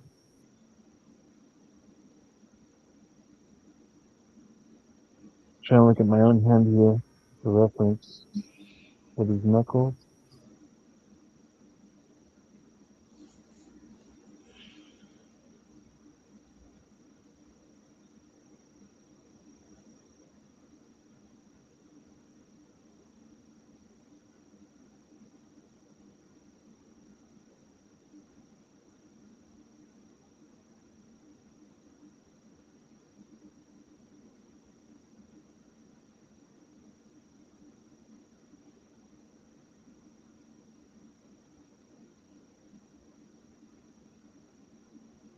Hands can be tricky from different angles. Yes. So it's just trying to find the simple forms underneath.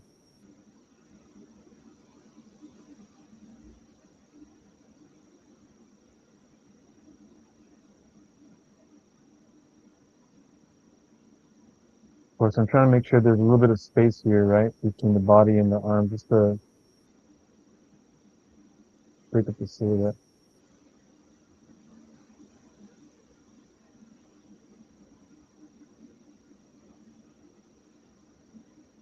And so I have a feeling that I'm gonna have to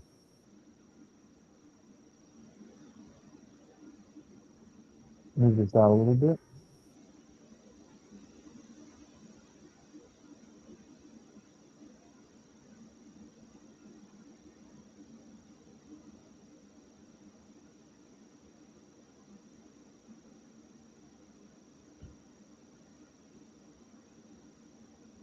Perfect.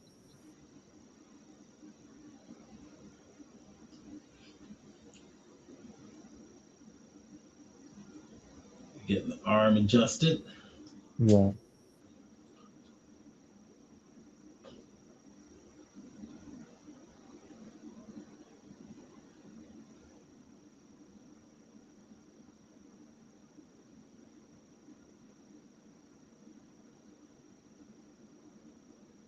So I use darker color mode right now because this layer here is on its own. So that way, if I go over the black line, it doesn't get rid of the black line when I'm coloring something.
Yeah, I think that's definitely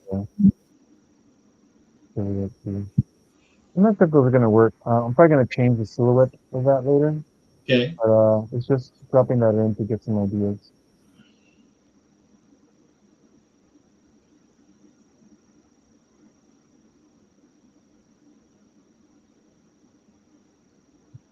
That, and then I think like this, maybe just get that too.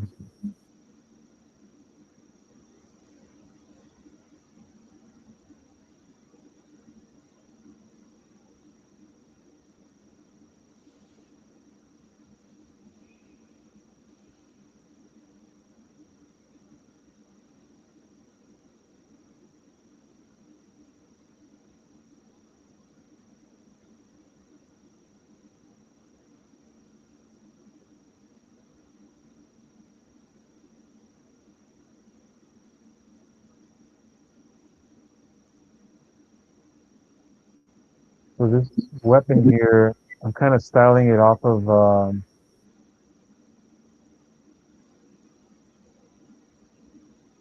this. This is like a old pre-Columbian weapon used by the Mexica during the conquest, the tragic conquest of the Americas.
I think it's, I like it flatter. I like it flatter.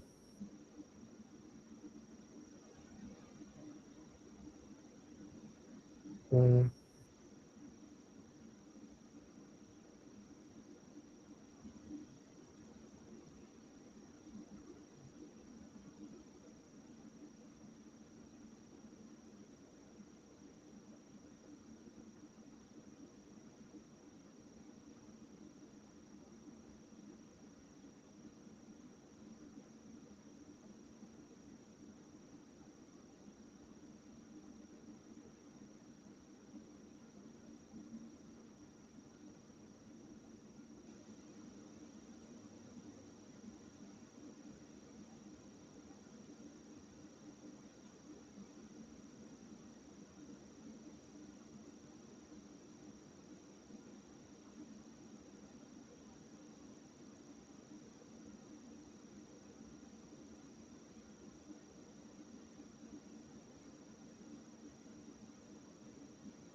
perfect. And that will do it. Oh, nice. So what color do you want to add to them? We'll see.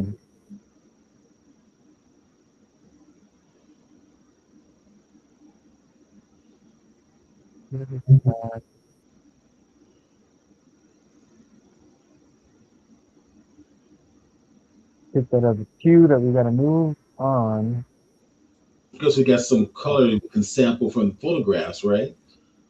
If we I typically like choose. I mean, I can be inspired by photographs, but this is not too photorealistic. Um, I'll show you what I do for color. All right. Um,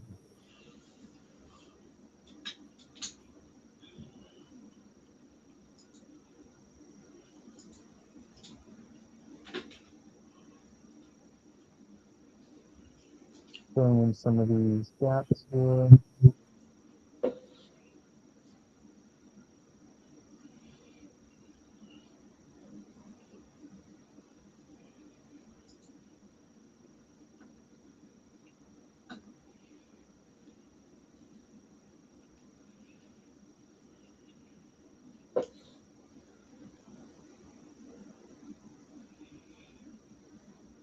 Now you're starting to tell the story.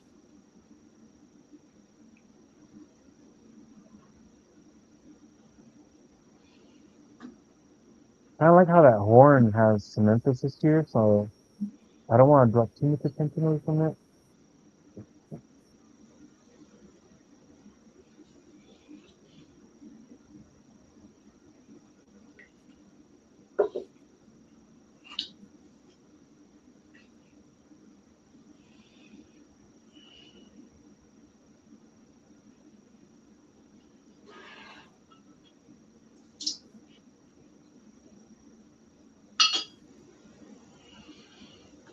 And then, yeah, in terms of story, I do want to get some costumes of this guy. Okay. Um, how much time do we got? What are we on? What are we on time for We that? you have about, let's say, about 40 minutes. Okay. Plenty of The time. whole thing for the rest? Yeah. Okay. Okay. Let's go for color.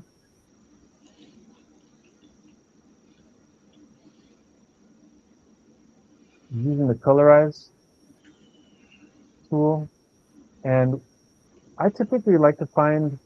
I go by color hue saturation. So I go by the color. So I squint my eyes. I'm like, that's too red. That's too yellow. I want something that's kind of earthy. And then I'll bring the saturation down, way down, and start bringing it up a little bit until I find something that feels good. I want it dark. I want it light. Find something that feels good. And that'll be my start. Then I'll duplicate the layer again, and I'll give some variation to it. So I'll bring it a little bit darker, and I'll shift the hue. Do I want it more red? Do I want it more blue? I want that blue. And then I have a shortcut key, or I had a shortcut key. What happened? There we go. I have a shortcut key to turn this, what do you call this here? Masking, vector mask. And I'll invert it, and I'll select white, and I'll have like this bigger flat kind of brush. And then I'll start bringing in the other tone on top. It's a bit crude right now, but that's fine because I can easily adjust that.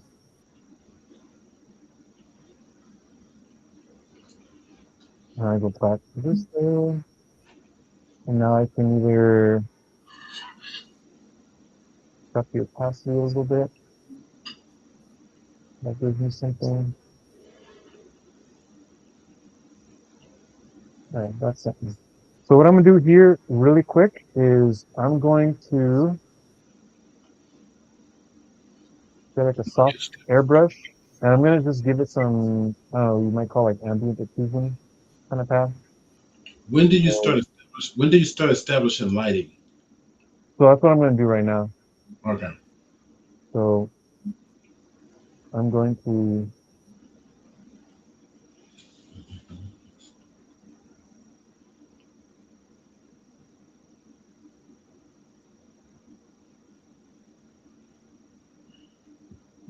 do that. So And just use like a multiply layer. Did I multiply? That.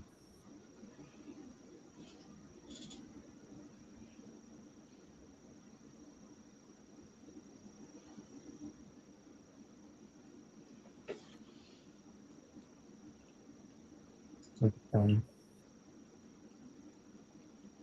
So I'm gonna pretend this is like a big ball.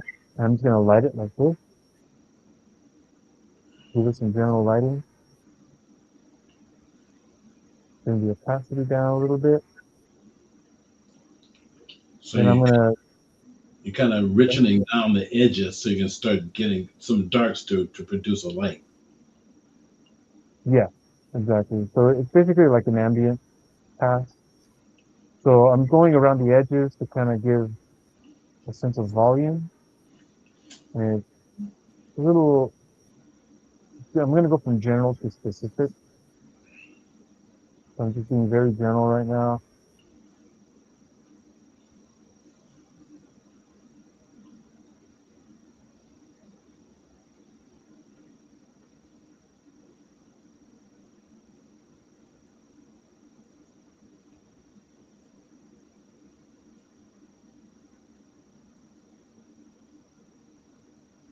Knock that down. And this was a bit premature, I think. So I'm gonna go here. So you're applying And your shadowing on a separate layer as well. yeah.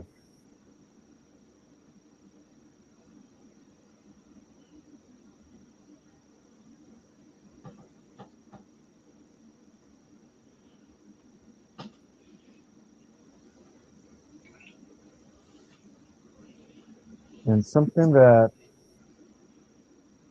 I like to do here is this is called the shadow map. Let me see this thing.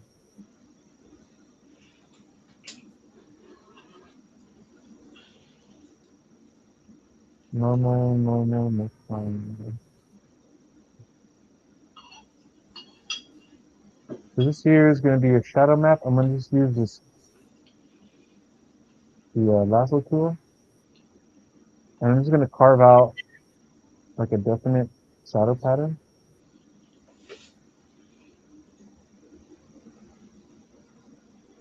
Actually, let me show you a different way of doing this. I kind of like to do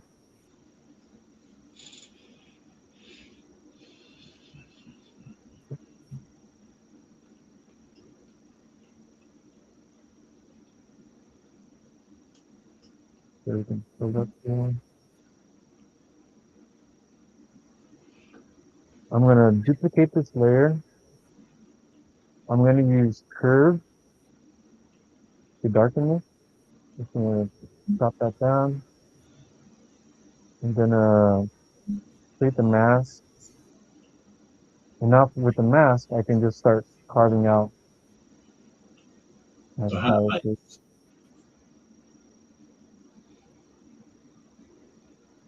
So I'm gonna be kind of be able to cut in and out of it fairly easily.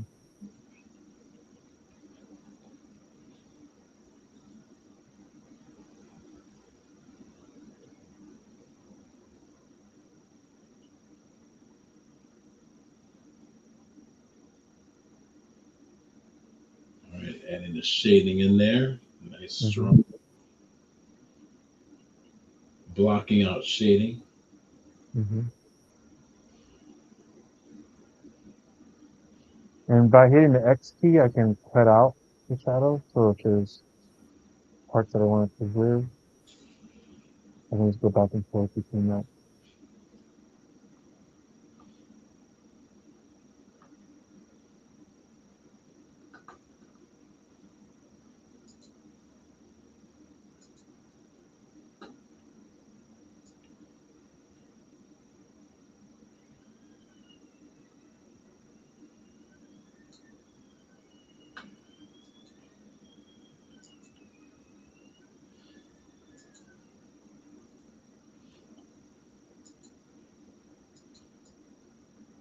And if this was more of a softer figured I'd use like a smudge tool Right. and Gaussian kind of round or, out some of the form.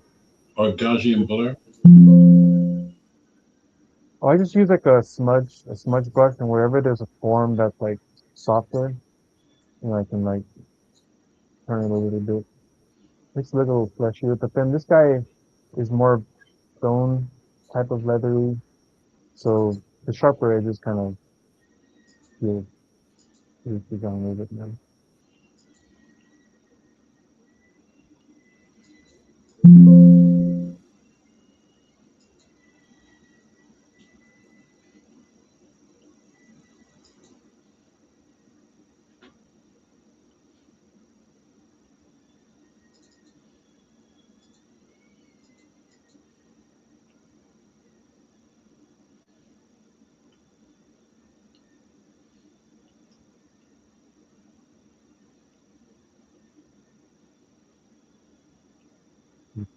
Okay.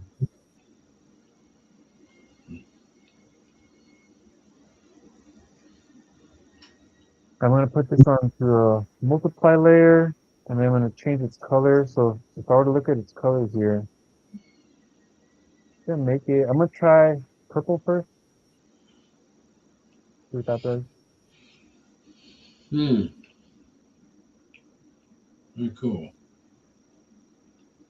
And then I'll kind of shift it around. See, do I like a warmer tone or a cooler tone?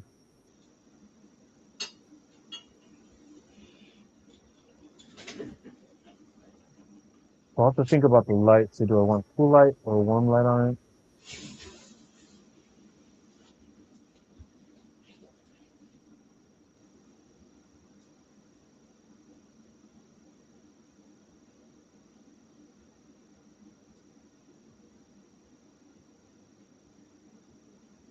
Or something like that.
It's coming along.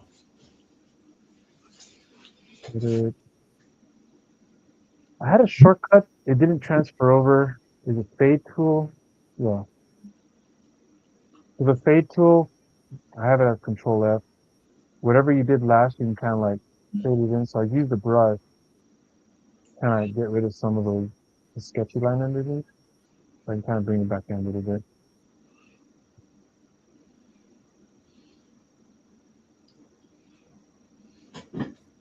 It's good. And then it's wood.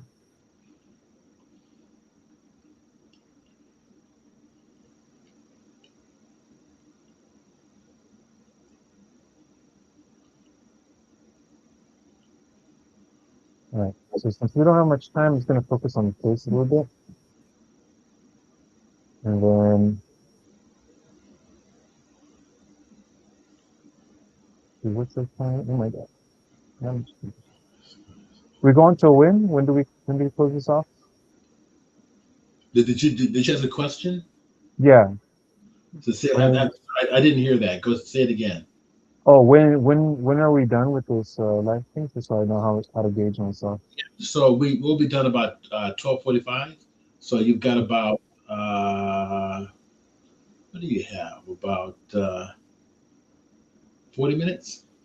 Okay. Plenty of time.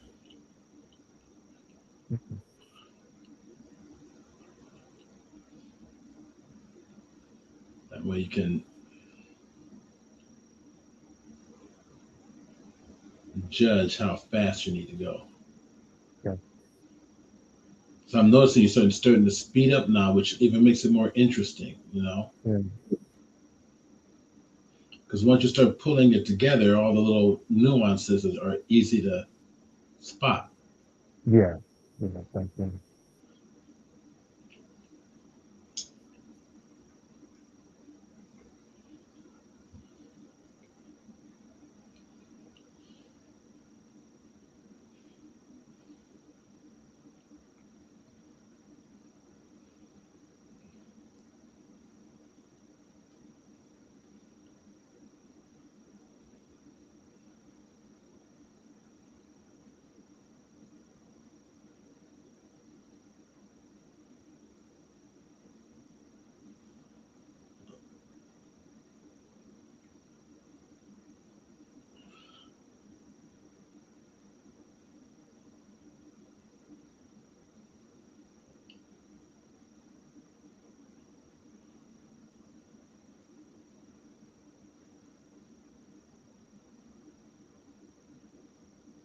Thank you. If there are no that.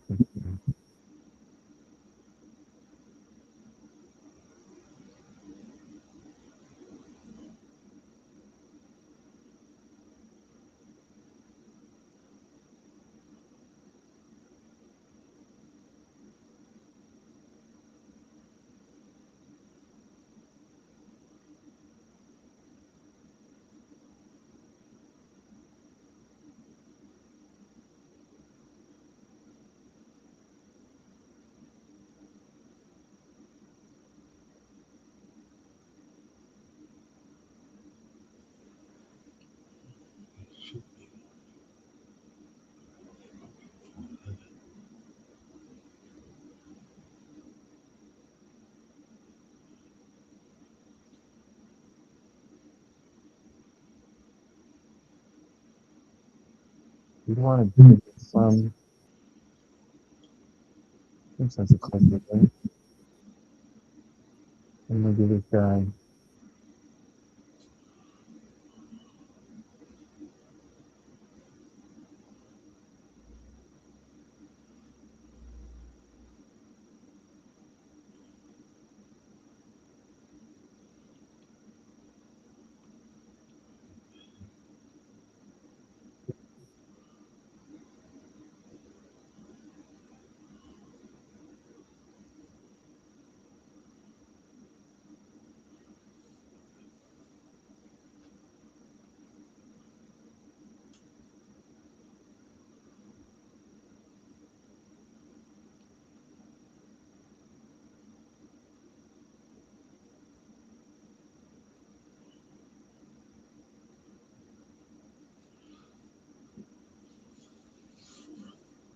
It would be cool if I'm gonna take these chachayotes that these native guys have, and I'm gonna give this guy some skulls here.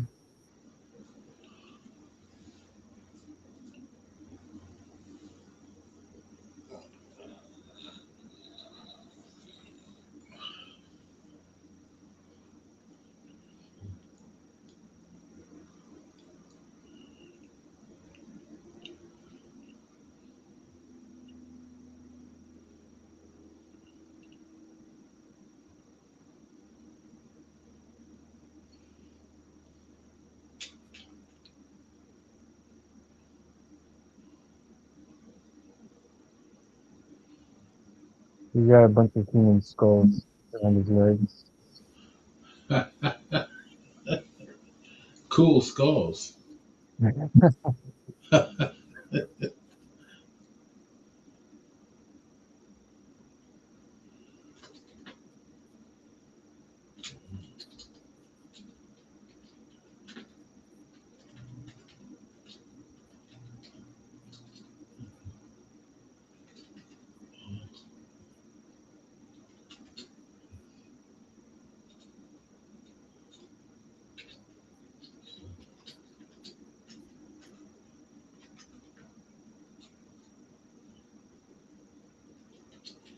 Yeah.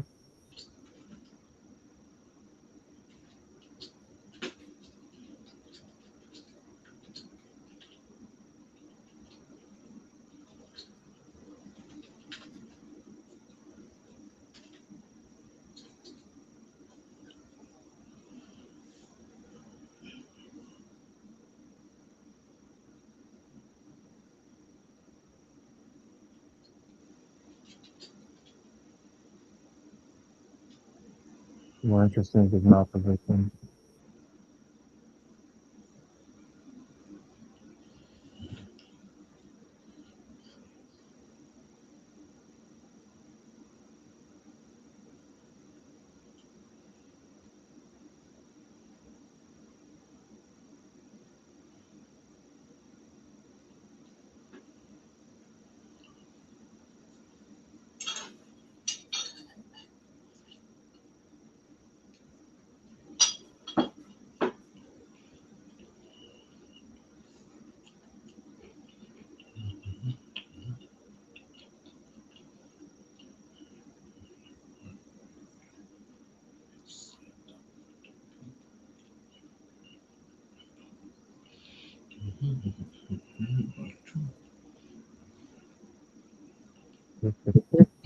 I'm gonna throw some elemental color in here. Maybe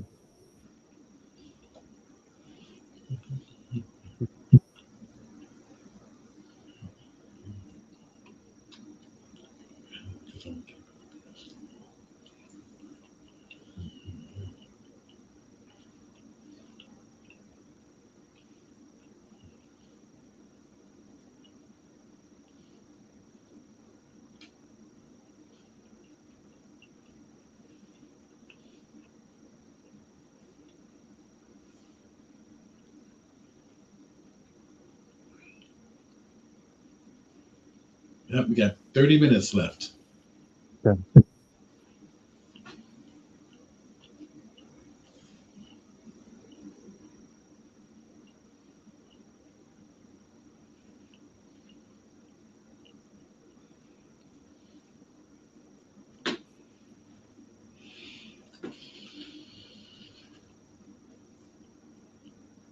I'm gonna try this blue color.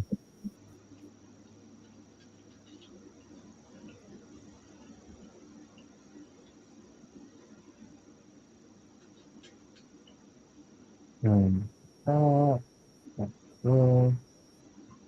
Um,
So it's the lighter color, the sandy color, the that's what it's going to be the final soft color, tape. or is it a Sorry? soft? If the color on them that's on them right now is kind of a sandy brown, Mm-hmm. uh, sandy brown. Is that going to be his final color? We'll see. It'll shift a little bit, and then I'll pop it later.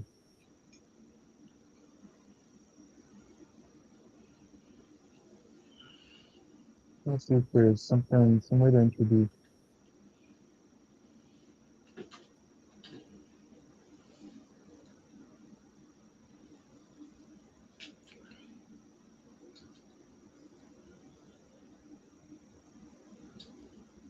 Sort of glowing effect.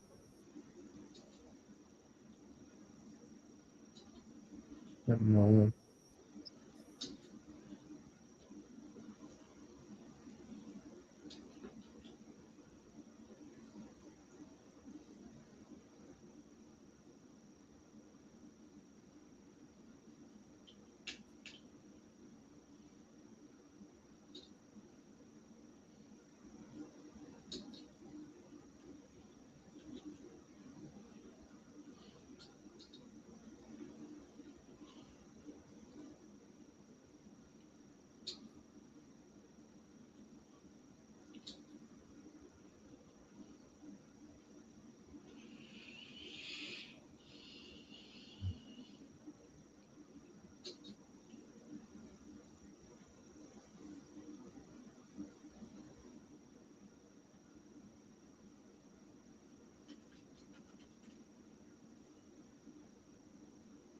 instead of using a shadow to show where some of the painting is at, I'm Right. using more of a glowing kind of effect to make it feel like it's magical or something.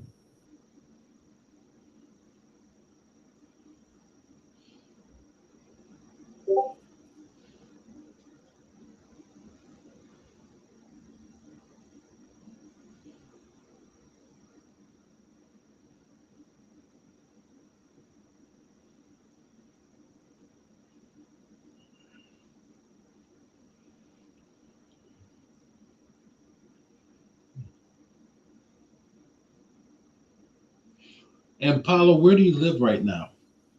Right now I'm actually moving to Mexico City, To where? Mexico, Mexico Mexico City. City. Oh, wow. Okay. Mhm. But I'm originally from Ventura, Ventura County. You're current in Ventura County. So Yeah. why are you moving to Mexico City? Well, I'm making a lot of different connections with animation studios.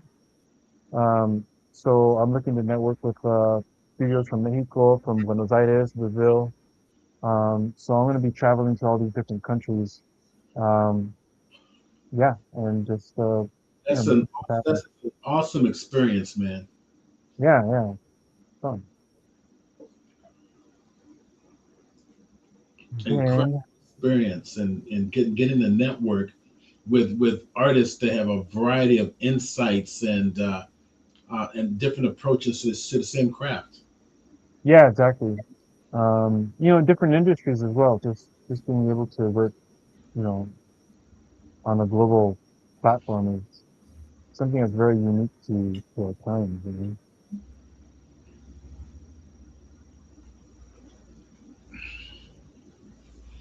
So I'm using a color dodge layer now, and I'm going to start carving out the lights. Okay. And I'm going to hit it with some softer and then go over it with some sharper cut.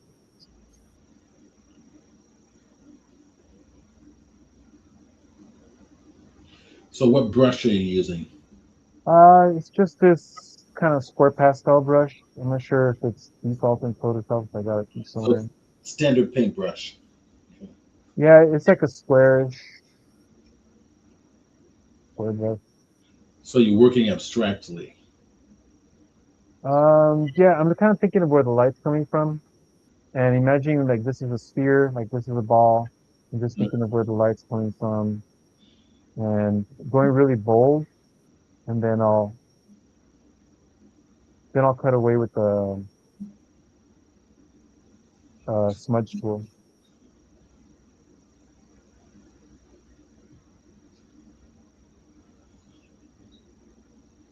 So this is actually a lot how I paint with oil painting. Like you can go in pretty heavy-handed in some areas, and then just go in there and mechanically modify the paint so it blends into other areas. And then you can do it several times until you get the design. But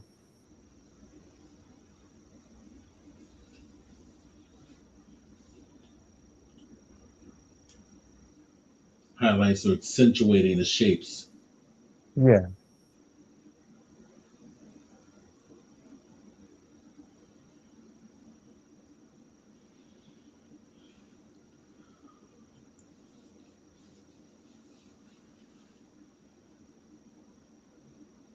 I mean this is one way of doing it. Another way I like to do it. I'll show you right now.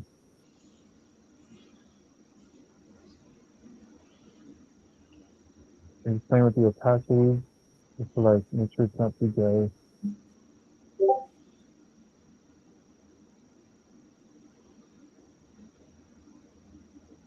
And I'm going to go ahead and be a little bit destructive here, which I like to do. So typically what I do is I'll save something as a different version,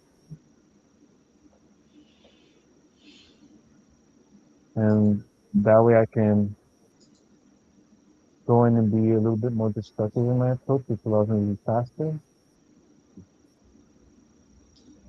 Yeah, like that, this. And so sort of a quick way. Like now that I have some relationships going in terms of shadow, light, stuff like that, Right. an easy way for me to just get some rendering done is I'll just duplicate the layer, Command J, go into curve, and then, brighten it up a little bit. And then do the layer mask, invert the mask, and then I can carve in here. So instead of using the color dodge, I can use this and it'll keep the relationships of the colors. So it's not just throwing one flat color on top of everything. Now you're getting a little bit more nuance, Right. variations between the values. And if I want to get a little bit more detailed with it, I can punch up the contrast and then start drawing like more like line drawings, which I'll do on the face right now. Um, and then I'll play with the hue and saturation and make sure I'm doing a color that feels like what I want it to do.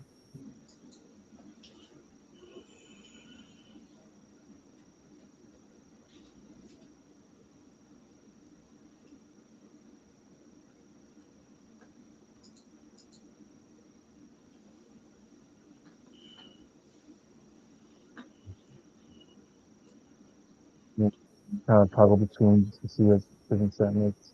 So it's like slowly building up the form. I can do that again, crank it up a little bit higher, invert it.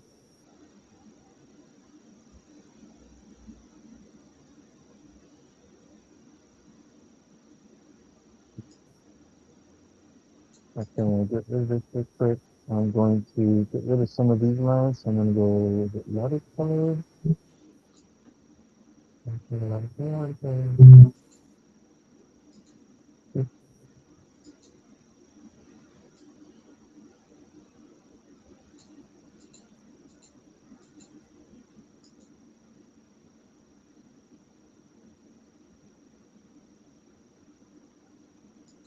Okay.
But loosely lay it down. What's that? You're loosely laying it down. Yeah, yeah. And the further you get into it, it gets tighter and tighter. So it's going from broad, to specific.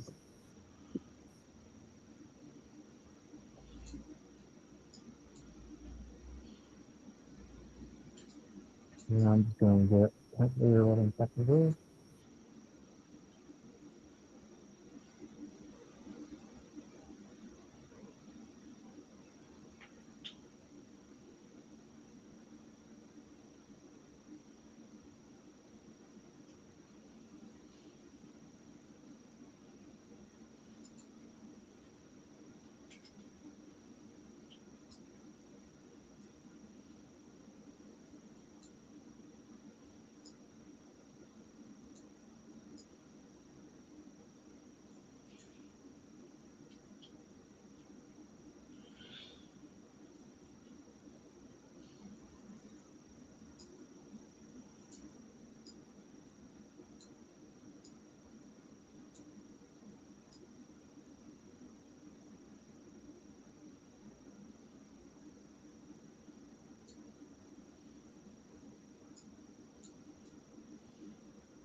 And I was starting to add a little depth to it.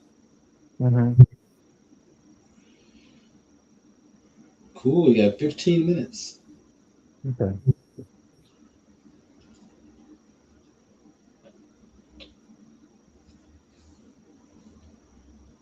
And of course, we want to make his eyes glow.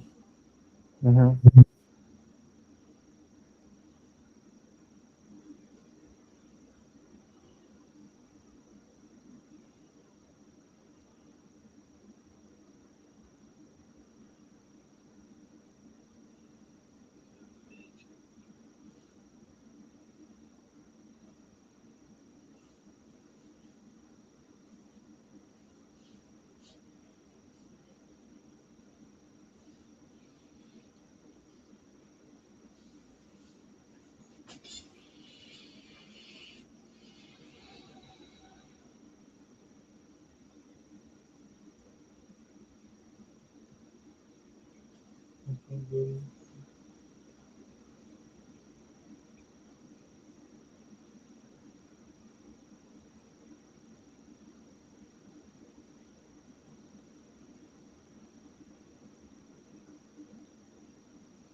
Nice.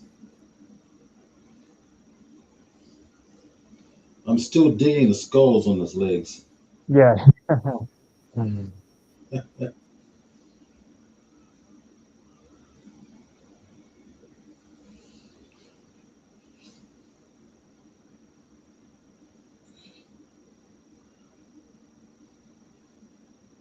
So is the hatchet made of dinosaur teeth? Yeah, right. And dragon teeth. Dragon teeth.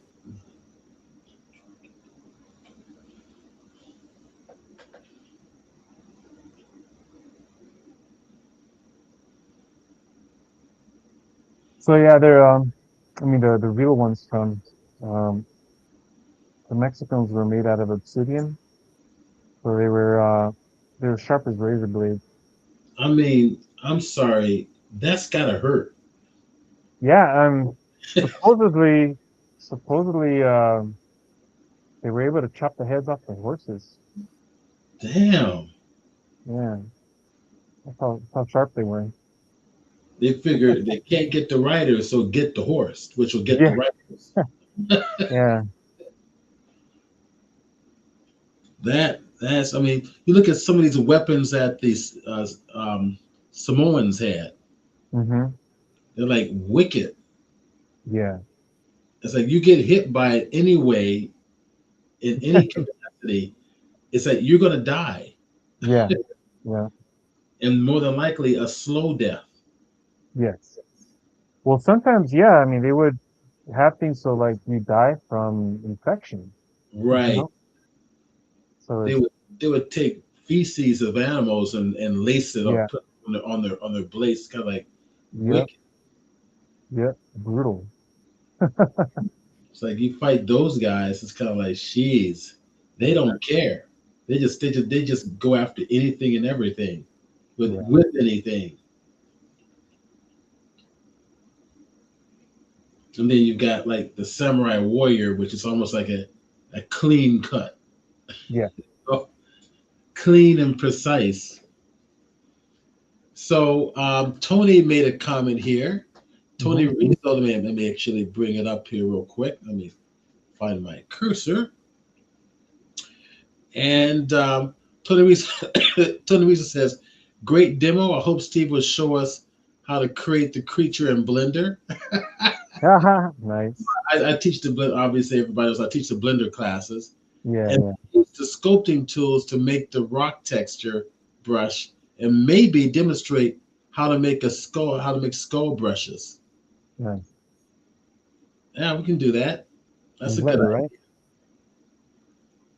That's a good idea.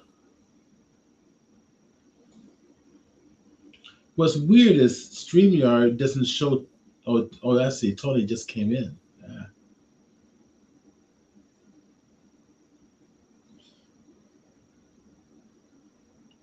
Now there's all this AI in 3D, right? We can take that character and bring it into a AI that will generate a 3D That's character. true. That's true. Absolutely.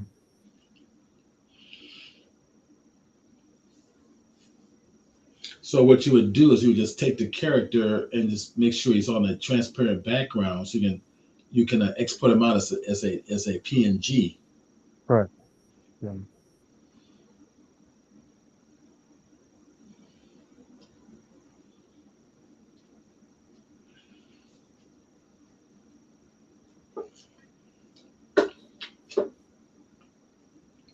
Uh,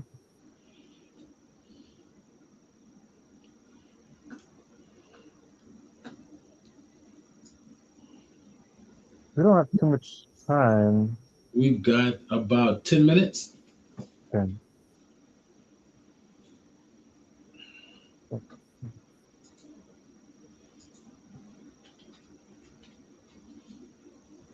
Typically, what you do when you just press the time, just pump some contrast in some areas.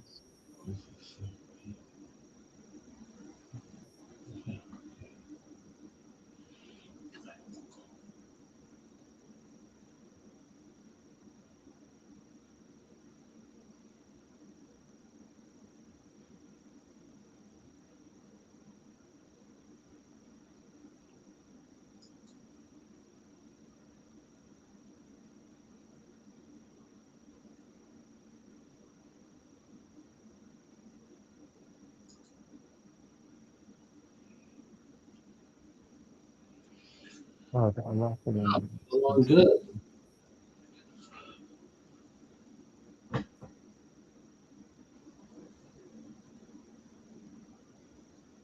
If you export this out as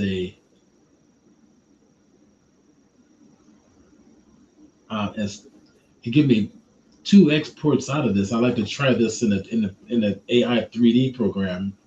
Oh yeah, Um, one of the character and one of the blade that's in his hand. So hmm.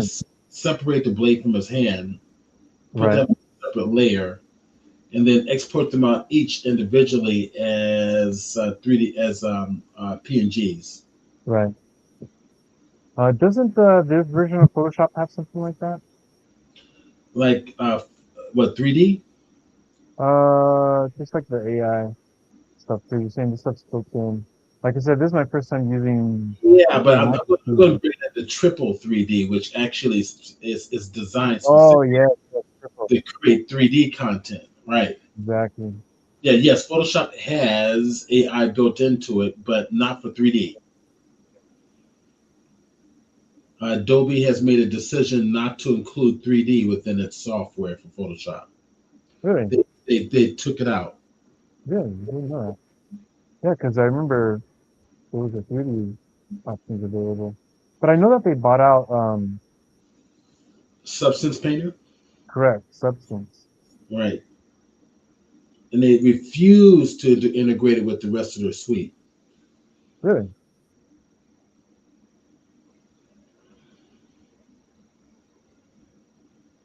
You bring in the highlights in.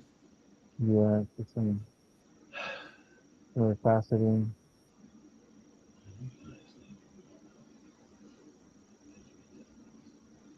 Yeah, it's starting to show some depth in there. Make the eyes glow. All right, make the eyes clear, but popular. Yeah, make the eyes glow. I want it to glow. It's gonna be an energy dinosaur, energy creature.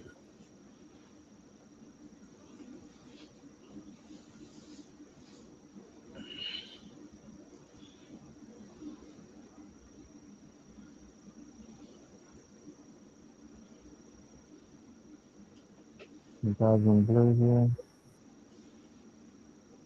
There we go. We put a little bit of a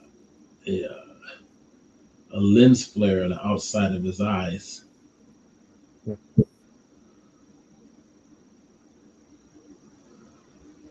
That'd be it.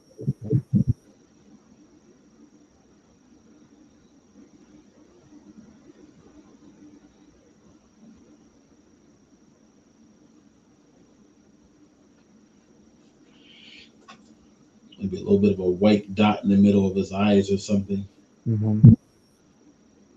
with a little bit of a lens flare around the outside of the eye sockets.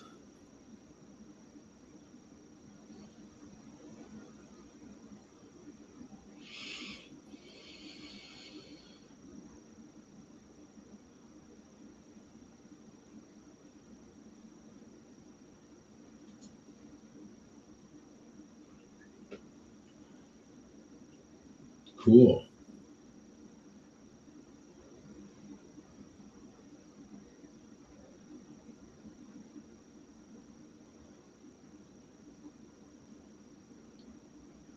Probably a little bit of a hotter dot in the center. Mm-hmm. Give it a little intensity. Yeah.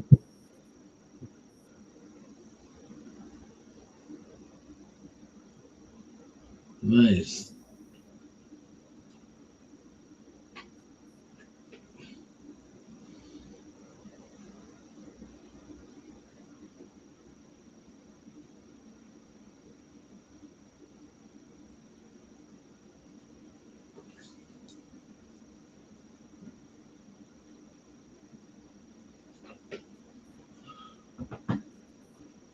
There we go.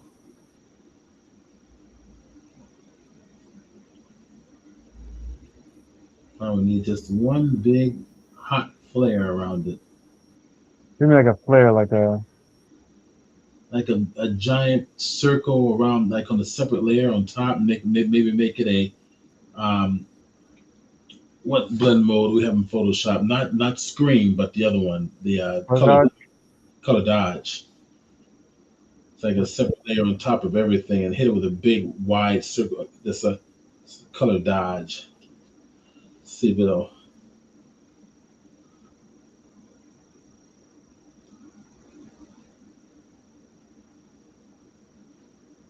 That's too harsh. Yeah. Need to take down the opacity, or that works too. Maybe bring up uh, the brightness on it. I think that'll do it. Yeah, that helps. Probably bring up the brightness a little bit, and that'll, yeah. Mm-hmm.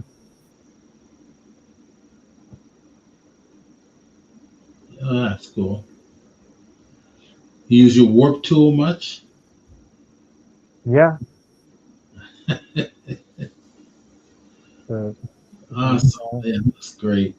Now he's got eyes, glowing eyes. yeah. So typically, what I do this before presenting any of this, I'd clean up the silhouette. Kind of go over it with like a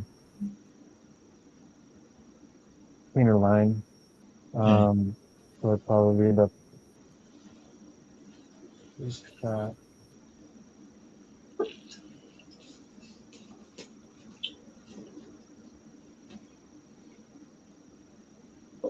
So it's not so messy, and then redefine some of these spots again. Mm-hmm. So kind of giving it another cleaner pass, tightening things up as I go along. Okay. But I know we're out of time, right? Mm-hmm. Okay. You're doing good. It's all right. It's 12:46. Okay. As long as we're done by one. As long as we're done anywhere between now and 1 o'clock. What about a little bit of a highlight around the edges of those blades there? Yeah, yeah, definitely.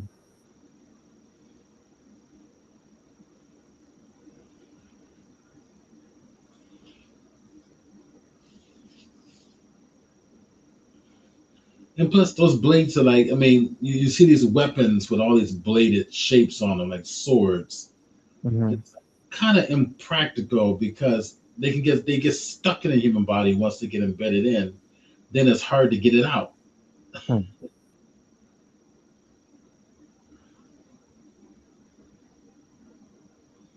So here's an obsidian blade right there. That's a Samoan weapon, right? This is Mexican. That's Mexican. Hmm. Oh, it's a Mayan or Mexica is like, they call them Aztecs. oh, Aztecs. Okay. Yeah, I mean that's what they call it. It's kind of funny with the history, but Okay. um, the Aztecs actually came from, you know, the U.S. Southwest area, and they migrated, to what is now Mexico City. Um, but yeah, so the original people there were the Mexica, which is where they get the word Mexico from, Mexica. Mashika. Um, yeah, and and yeah, so the Aztecs went in there, and ooh, look at that, nice. They ended up taking over in a very short amount of time. They got into the politics. They were really embedded into the culture, and eventually like ended up dominating. It was like That's crazy, those crazy, weapons they've got. crazy crew. You see I those mean, weapons. very, very smart to be able to do that. And then also they were all, you know, according to the accounts, they were very brutal in some accounts in the way they were.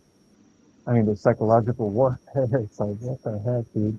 I mean, it really messed with people's heads. You're like, boom. Yeah. Well, you just go ahead. You just go ahead and take it. So Tony, let's see. Tony says, I've been lurking for a while. I just logged in. Let's see. Also says, Photoshop cannot create AI 3D models. It does have a new feature that can create a 3D object from a flat image, but it's not the same as Triple. Yeah. Right. But the 3D object is really more of playing with perspective, if I'm correct. Mm. So you're not getting the true accurate 3D representation of what you've drawn.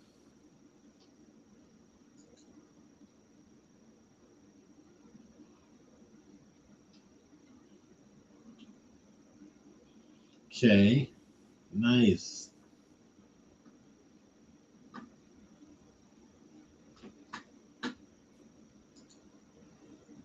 Nice.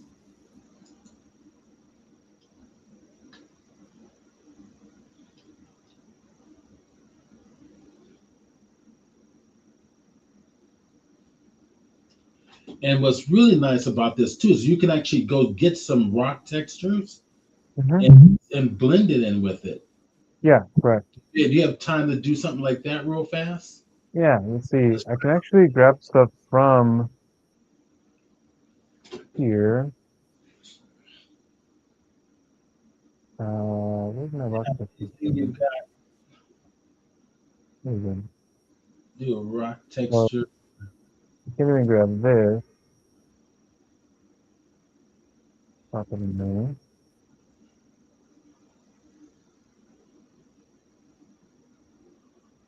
Oh, what happened? Yeah, that should work real nice. Just bring it on top as a type of an overlay. Would go to like a Hmm. overlay blend mode possibly. Yeah, See what that looks like. There we go. I'm gonna try this real quick. All right. I'm gonna content aware. That doesn't do it. Yeah, but yeah, I go to overlay mode. Take off that. Oh, what are you? Oh, you're doing a. There you go. That's it. You had something there that worked actually quite nice.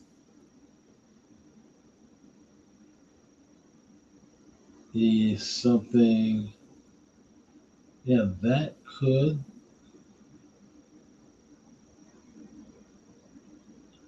There we Yeah, probably the overlay or the hard light.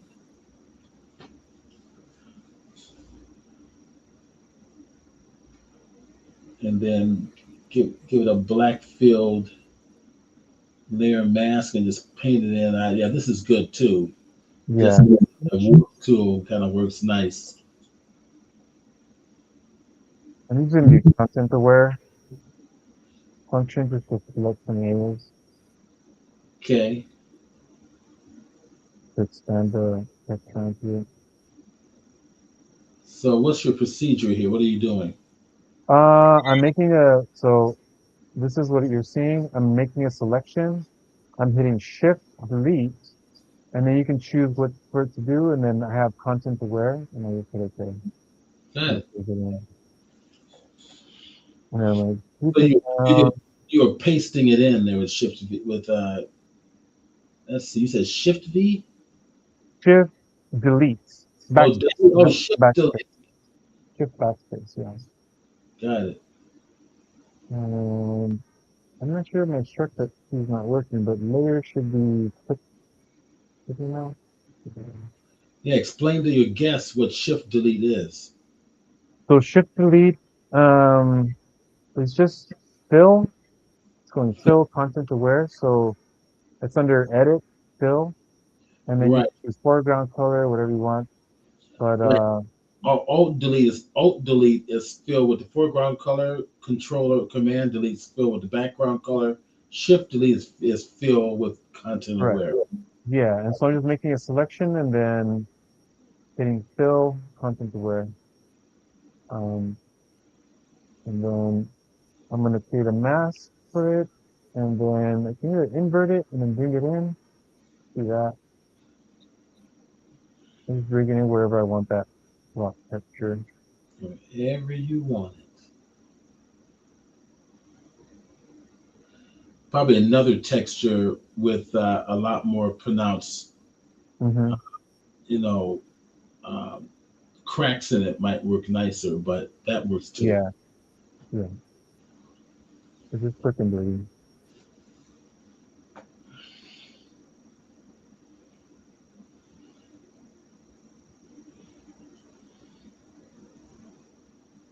Cool. That you created a whole character in 3 hours. Yeah.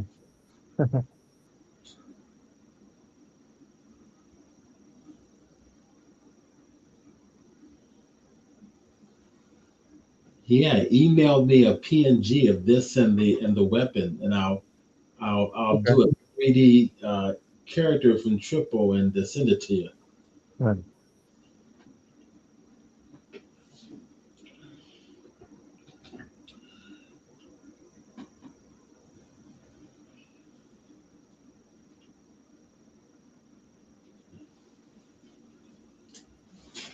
A bit of magic energy, What was that?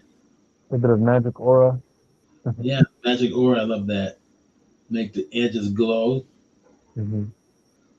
Magic Aura. I love it.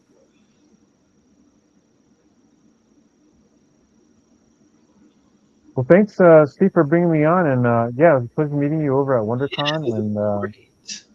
Thank you so very much. This is wonderful. So I'll get to the video on the YouTube and get you the link to it. And thank you everybody on Twitch who's joined us. Greatly appreciated. And the Photoshop User Group will be back next month for another presentation. And we have an interesting artist. This artist works with photography quite a bit, but he does a lot of abstract photography. So we'll have more on that out as well. Also, I will be curating a show which the user group, which members and even those who are not members can participate in. Um, and if you want to, let's do this. If everybody here, I'm looking at all the members who are showing up here.